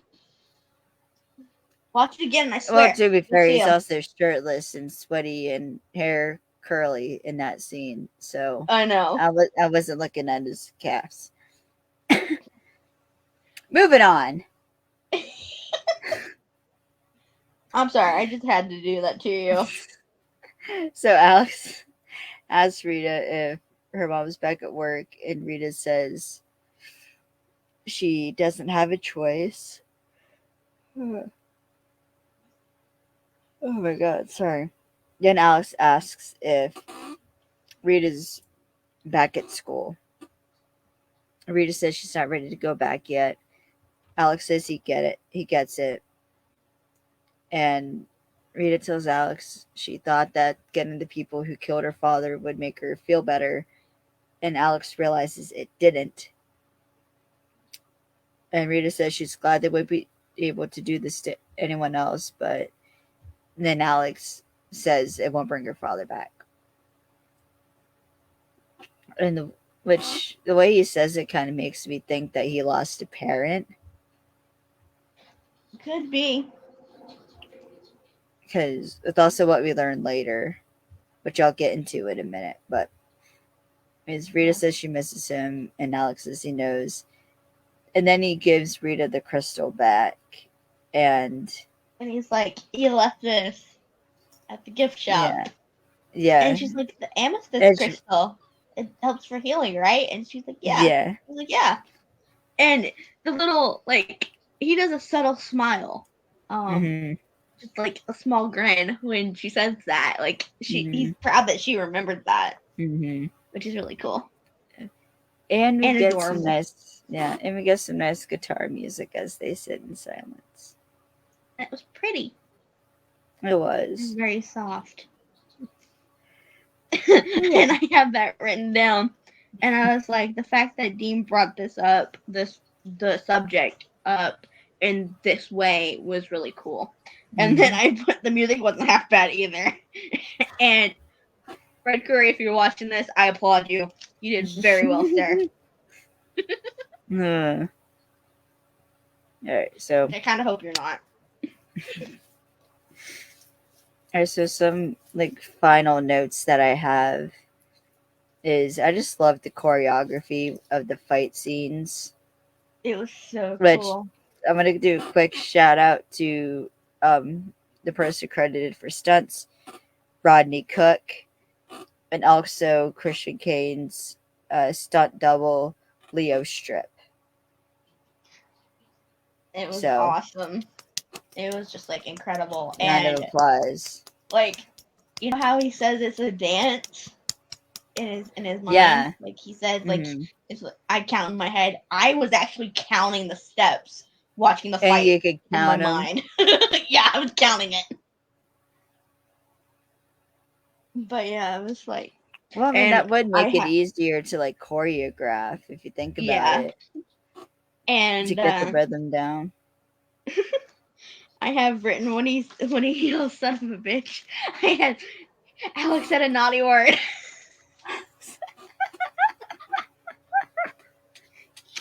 That will never not be funny. That will never not be funny. You're welcome. Is Alex yelling "son of a bitch"? Son of a bitch! Oh man, I want to know if if that heart monitor ever went off, like for real. With probably, CK wearing it. Well, they probably have to add that in. Like they probably, when they film that, they probably like signal like, okay, monitor's going off, and then like he has to react to that, and they add it in post. Yeah. Because can you imagine like having a real monitor? Oh, but he actually said it was a real watch, but it was a real like Fitbit style watch. But they had to add that in post a little bit. But the numbers actually did go off. It actually did go off a couple of times, I think he said. And I'm like, I wouldn't be surprised because of how athletic you are and like how quick you would get your heart rate up. Yeah. While like running and stuff. Mm-hmm. Which was freaking hilarious. Mm-hmm. But yeah, the fact that we get a little sneak of his actual tattoos was actually kind of funny. Yeah. And I was like, I didn't catch that the first time I watched it because I was walk up to Rita and sit down with her, and I thought, oh, you're so cute. But then I was thinking, ooh, man, that view's pretty because it was looking Yeah. out toward the water. Yeah, I was looking out over the water. Makes me want to go to paradise. Okay, go to the Yeah. Philippines. Yeah. Yeah, once it's safe to Fun. travel again and I can Yeah. afford it, that's one of the places Definitely. I'd want to go. Yes, definitely. It'd be fun. That, and I Mm. also want to go to New Orleans so badly. I want to go to New Orleans too. Just because it'd be fun. And It oh, would that be. reminds me, I was at the dollar store with my grandmother today, and I went by the Mardi Gras section. I saw Mardi Gras beads and I started laughing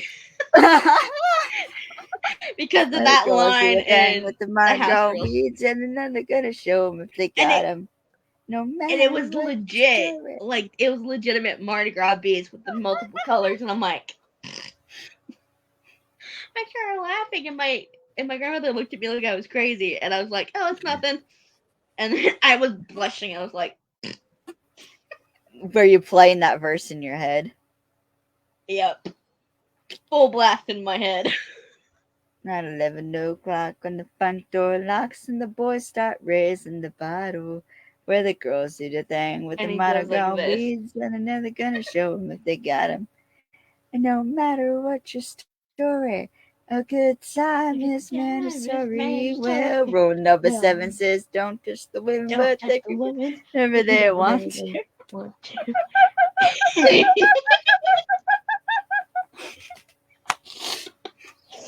Dear God, I hope Christian doesn't see this. Oh God, no, Dean, do Don't not, share this with Christian. do Please not, don't. No. do not, We beg you. do not, I will control Alt delete myself from this timeline. do not. Oh, continuing on to final notes because it is almost midnight where I'm at, and we've been going on for almost 3.5 hours. So, Well, it was fun. all right, let's keep going. So, yeah, as we've kind of been mentioning throughout this episode, the theme of this episode is literally taking things personally, with Alex discovering the little girls and Kai taking it personally how Alex is acting, and Ernesto having this personal connection to the case. And I really liked how they handled the twists, though.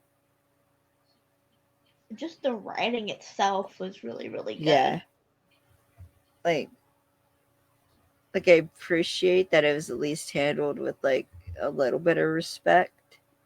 Yeah, and they kind of skimmed the water a little bit, got the majority of the tone and stuff like that, and the heaviness of it, but they didn't go into too much detail, which I really appreciated. Yeah, because that or no, I'm gonna kind of just let that be because we already talked about it a lot throughout this episode, so I'm just gonna let it go. Yeah. But also Christian Kane's micro expressions. Yeah, and the little like jaw quiver that he did. Yeah, Hilarious. But also kind of sad at the same time. yeah, because it also just shows how good of an actor Christian Kane is if he can portray that much emotion with Yeah, he just can go to micro expressions. yeah, he That can is go to amazing. that place. He can channel that emotion Mm, really well, which is really good. mm-hmm. It is I also found it interesting how the two main male characters being Alex and Ernesto, how It was both of them are allowed to This have these was vulnerable basically moments. this was our. I just realized this. This was our Almost Paradise version of the boys' night out job, in a way. Because it was Ernesto and Alex, like, guy focused. It was on the boys It for the was most a part. bit. Yeah, you're right. It was a Yeah. bit of a A guys' little bit, night yeah, and I don't know episode. why I didn't make that connection until now, which is kind of funny. Yeah, But yeah, I again, do the like how. freaking music in this was Yes, incredible. yeah, yeah. I, I just like though how both Alex and Ernesto are able to have these vulnerable moments, like with Alex like talking about his daughter and like around the little girls, and Yeah. then like before he starts the fight, and then like Ernesto telling Lester's wife Pilar he died, and then like when he discovered the body, and no one makes any comments about them expressing the emotions that they do.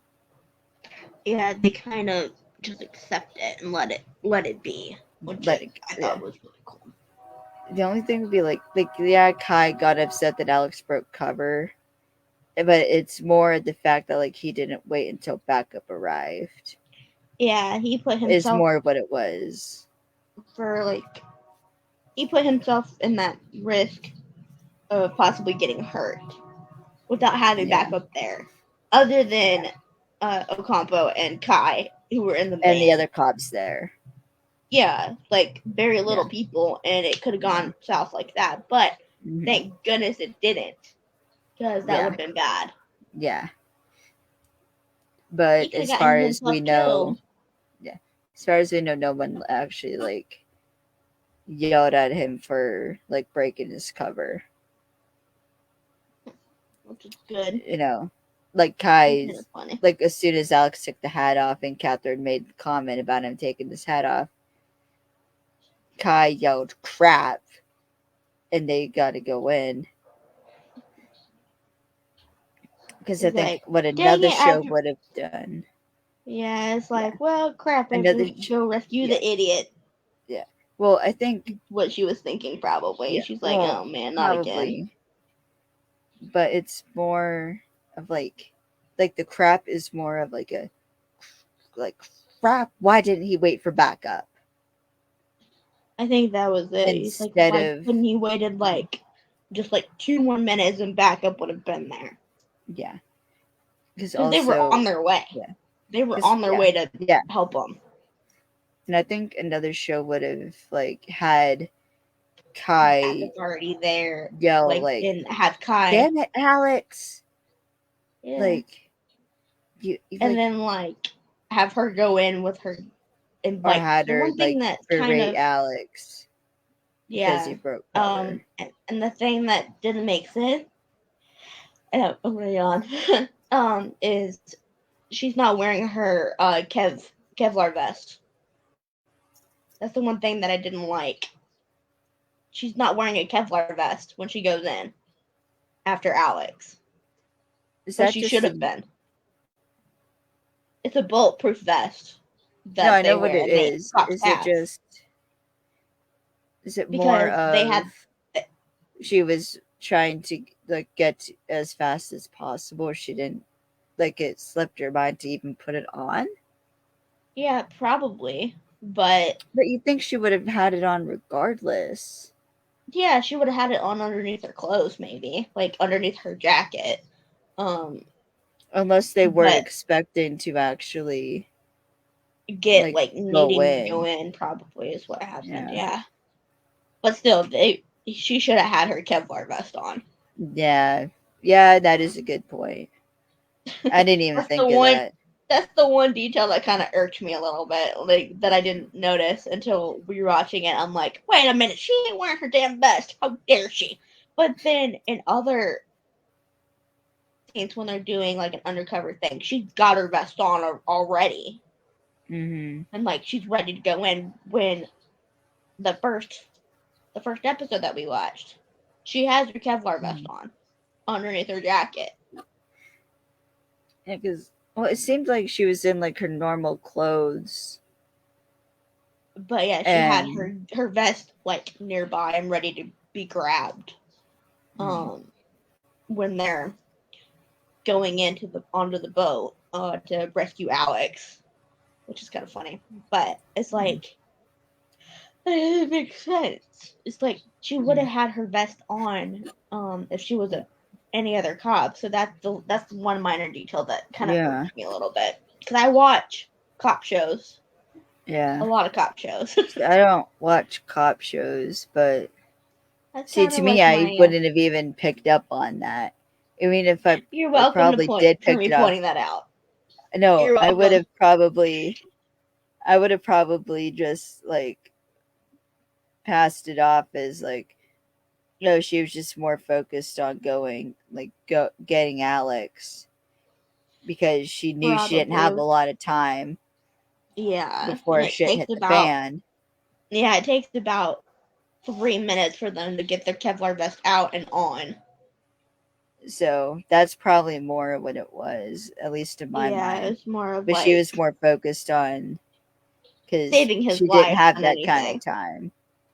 Yeah, she was more focused on saving his life than anything else, Yeah.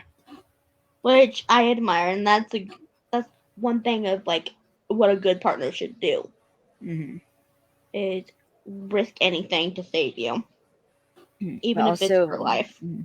yeah, and also adding on to that list of like vulnerable moments is Alex's speech in the first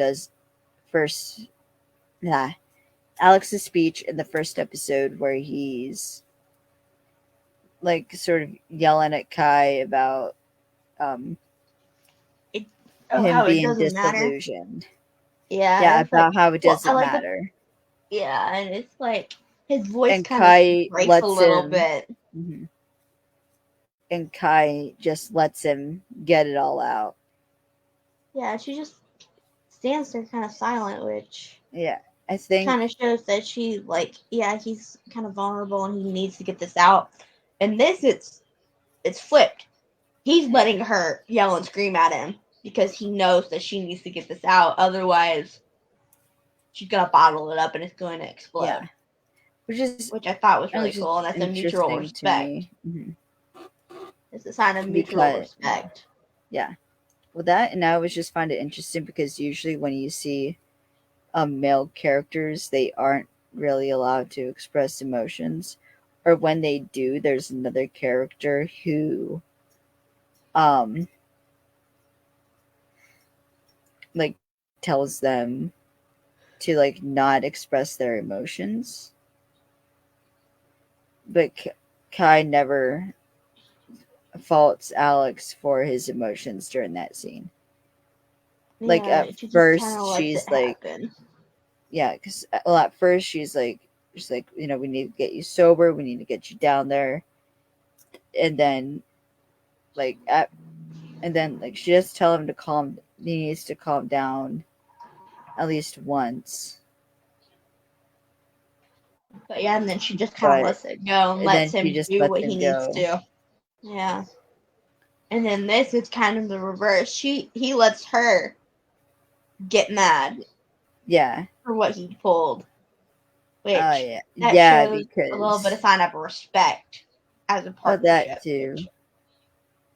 And I mean, that's Yeah. important. You have to have respect and have to have that foundation Yeah. of like Yeah. trust, which Alex didn't have with his former partner. He did not. Which that kind of was his downfall, I think. Hmm. But Yeah. yeah, I that just. just adds to the layers of this character, which I thought were Mhm. really really cool, and it adds And to the also, mosaic of who he is. because in episode 6 deals a lot with Kai's and past, it was even interesting about when they do Kai's storyline for that episode is when she finds out like her mentor is basically the one, and she's about ready to kill her mentor because she found out her mentor killed her mom. Yeah, and she didn't even hesitate to go from kind of semi-calm to shocked to pissed off. Yeah. And But Alex is Alex the is the one one to to pull bring her him back back. from the edge. But he But doesn't invalidate how she's feeling. yeah, it's like you're allowed to be pissed off. You're allowed to be mad, Yeah. but don't do something that you'll regret later. Yeah, like, you do Because this. speaking from experience, Yeah. which I thought was Like, really you cool. do this, you're not gonna like the person you become after this. And you know what that just made me think of? Yeah, I know exactly. What is it? What am I thinking Elliot's Elliot's speech to Nate in The Last Damn Job, when Nate's shooting of? shooting his dad's About gun, to. and he's gonna kill Victor Dubenich. And Elliot says, like, you know a lot of things, Nate. You don't know how this is gonna change you.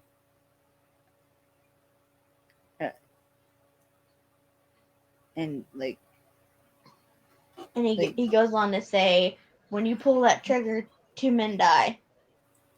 The person you the kill and the the person you person you were. kill and the person you used to be. Yep. Yeah. And this is true Yeah. for Kai too, because when she pulled that, if she were to pull that trigger, she would be killing 2 people: her old Yeah, she'd self be killing and her the person that mentor. did. Yeah, Yeah, she'd be killing her mentor, and she'd be killing killing who she was, who she her old was. self. Yeah.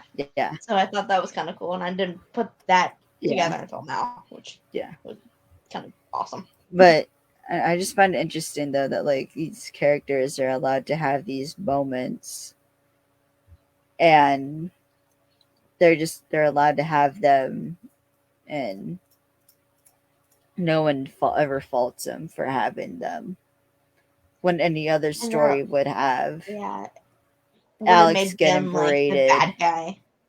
from Yeah, and breaking it's like, well, cover, in this, it's like they're allowed Ernesto to. for getting Yeah, too close to the K's.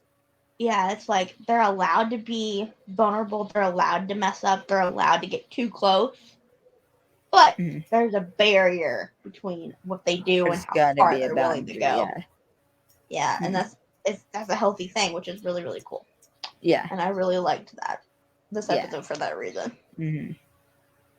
Yeah. And also, my last note that I wrote down is, I don't know if this is just because my memory's faulty and I have yet to rewatch all the way up to the finale, but do we ever like figure out what's happened to Alex's parents? Because this line to Rita about how like it wasn't going to bring him back, and also we find out in the Uncle Danny episode that Uncle Danny had taken Alex in when he was a kid, when he had no one. Yeah, we never truly find out what happened to Alex's parents. Which to me, that makes it seem like he both It's a lost both plot his hole. parents There's young. something missing. Like No, I what wouldn't say happened to it's a his plot parents? hole. There's something missing. There's a detail that we're not quite understanding Yeah, yet. We haven't uncovered yeah, that mystery yet. yeah. And that Which needs to happen in season 2. We need to figure that out would what be happened to interesting Alex's in season parents. 2.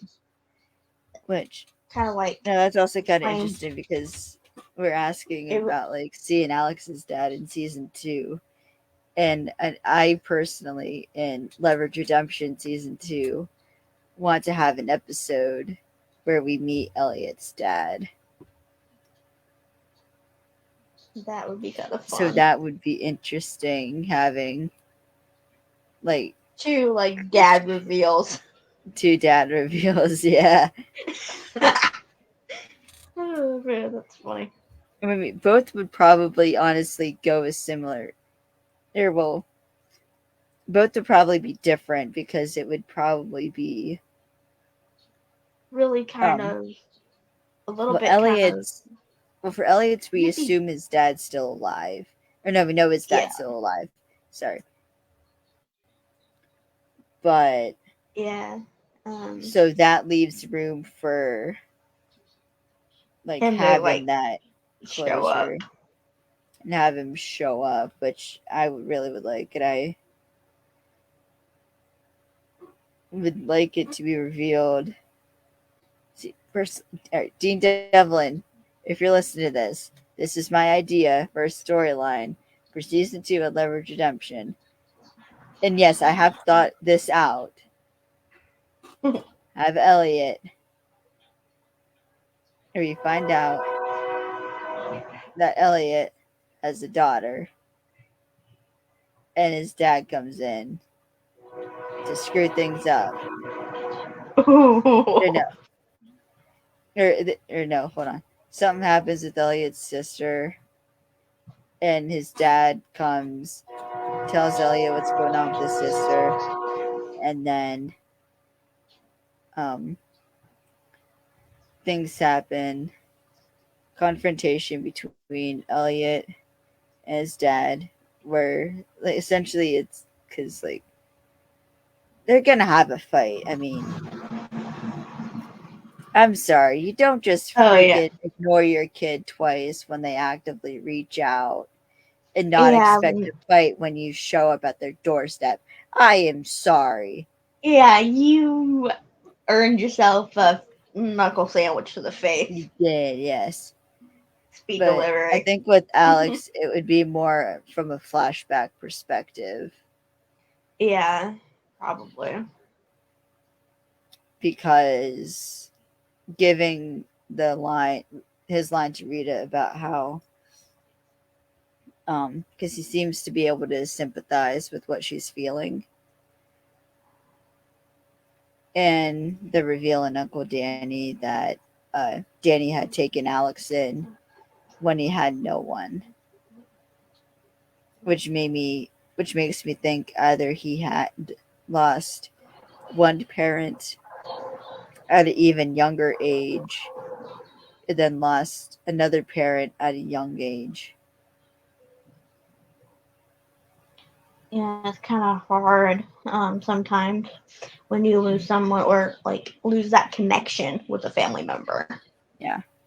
Due to Or differences or something like that, or even friends for that matter. well, yeah. Or I didn't know if he like that also meant that like Alex lost both his mom and dad at around the same time. If that, Probably, or probably within a short time period of each other, or a short time frame, yeah. which that would make more sense. Probably that would make more sense. But I don't know. I would just like to learn more about Alex's I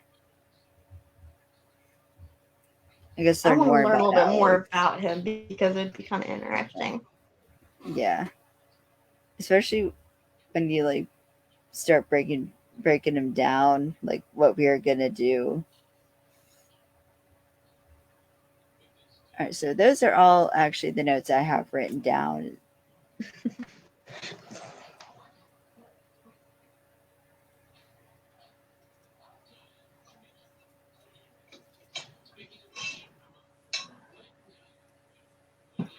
You good? Yeah, hold on. All right. Sorry. So, all right. Yeah.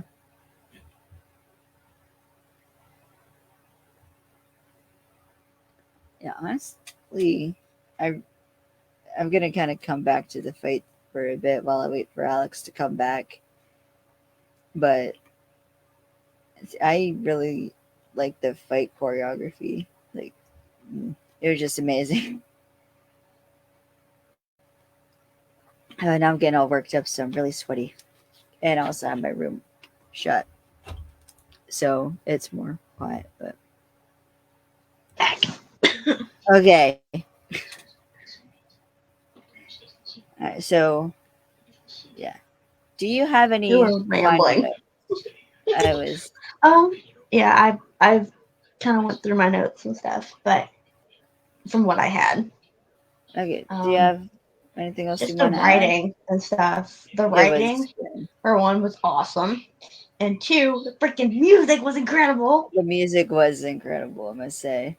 Fred And Curry did an incredible job of mhm, doing the music for the fight scenes and stuff like that. yeah, And just to add the drama and like the depth to my it. favorite use of the You feel music it. though is when they're on the balcony and Catherine said like the music's going in the background, and then when Catherine says the bracelets for his daughter, and the music Where cuts it cut. out Yeah, right it's like, after wait. to signify like plot twist. Yeah. Which is really cool. Like, because honestly, like Daisy was honestly like still at risk. Like she was still like someone that they needed to worry about Yeah, it's like somebody who's because like vulnerable. well that and Yeah. also if like something happened and they screwed it up and like This and person so gets like hurt. they went after like someone who isn't involved at all because like her dad was into like something fucked up, Oh yeah, but that because makes sense. like It's just like, oh, they could have treated this way easier in a different mhm. light. It's more just like there was that character we didn't see that they also needed to worry about because she was Yeah. now in like essentially the crosshairs. The invisible vulnerability in a Yeah. way. So yeah. And as I said, I don't feel bad about what happened to Max at all. You kind of got what he deserved. Yeah. Yeah, I don't feel bad that he got knocked the fuck out by Christian Kane. I'm sorry. I do not feel bad that Max got knocked out by Alex. I'm sorry. I do not. It's like, oh man, dude, you got what you deserved, you piece of human filth. Yes. And that's what So, I thought in my mind. I'm like, oh man, this guy's a piece of human garbage. yeah. Yeah, honestly, as I kind of also mentioned earlier about how each episode, like, the stakes are so different from each other. Like, the next episode, or the next Almost Paradise episode, we'll talk about Refill Soup for the Soul. It deals with election tampering and corporate polluting.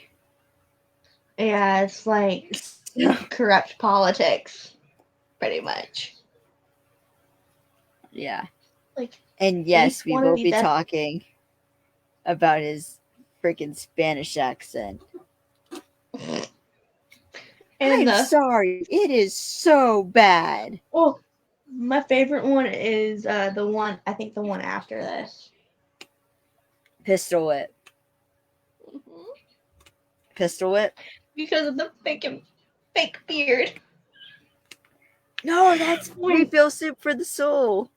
yeah, when she pulls it off. Yes, like what the fuck is that? Yeah, and the funny thing is that yeah, it's like I'm just and excited to get to yeah, Lone the Wolf funny so thing I is that can yeah, the funny thing is about that one Christian is thing. that it was actually he's like yeah, it was actually glued to my face, so when she pulled it off, it pulled my like baby hairs off my chin. So yeah, that little That's yelp why that he you like hear, cracked his jaw because he like moved his yeah, jaw. yeah, he's like that. You just rubbing his face, but he like does a little yelp slash grunt. of pain. All right. And I was laughing at his pain. I'm sorry, Christian, but yeah, I was laughing at you. Almost laughing at you, bud. All right. So before we get too into talking about refill soup for the soul, um, I believe that is all the notes we have for this episode. Another really awesome action-packed episode at that. Yes, another very good action-packed episode, I must say. So, thank you all for watching. To learn more about NAFCO, you can go on nafco.org. Our sponsors, westpasystems.com. My website, kaylasantelacting.com. You can also follow me on Twitter at MissMovieFan_67 to know when I update stuff and to get links to my fanfics because I now have an Almost Paradise fanfiction. And also our shenanigans. And learn more about her shenanigans and Alex's fic. Let's go steal a TV show. Yeah, and you can also find my updates for my fanfic, Finding My Buhai, as well on Twitter. Yes. All right. Which I am And slow to upload. Alex's Insta is AlexCooper7241. And her Twitter is AlexCoo6256570.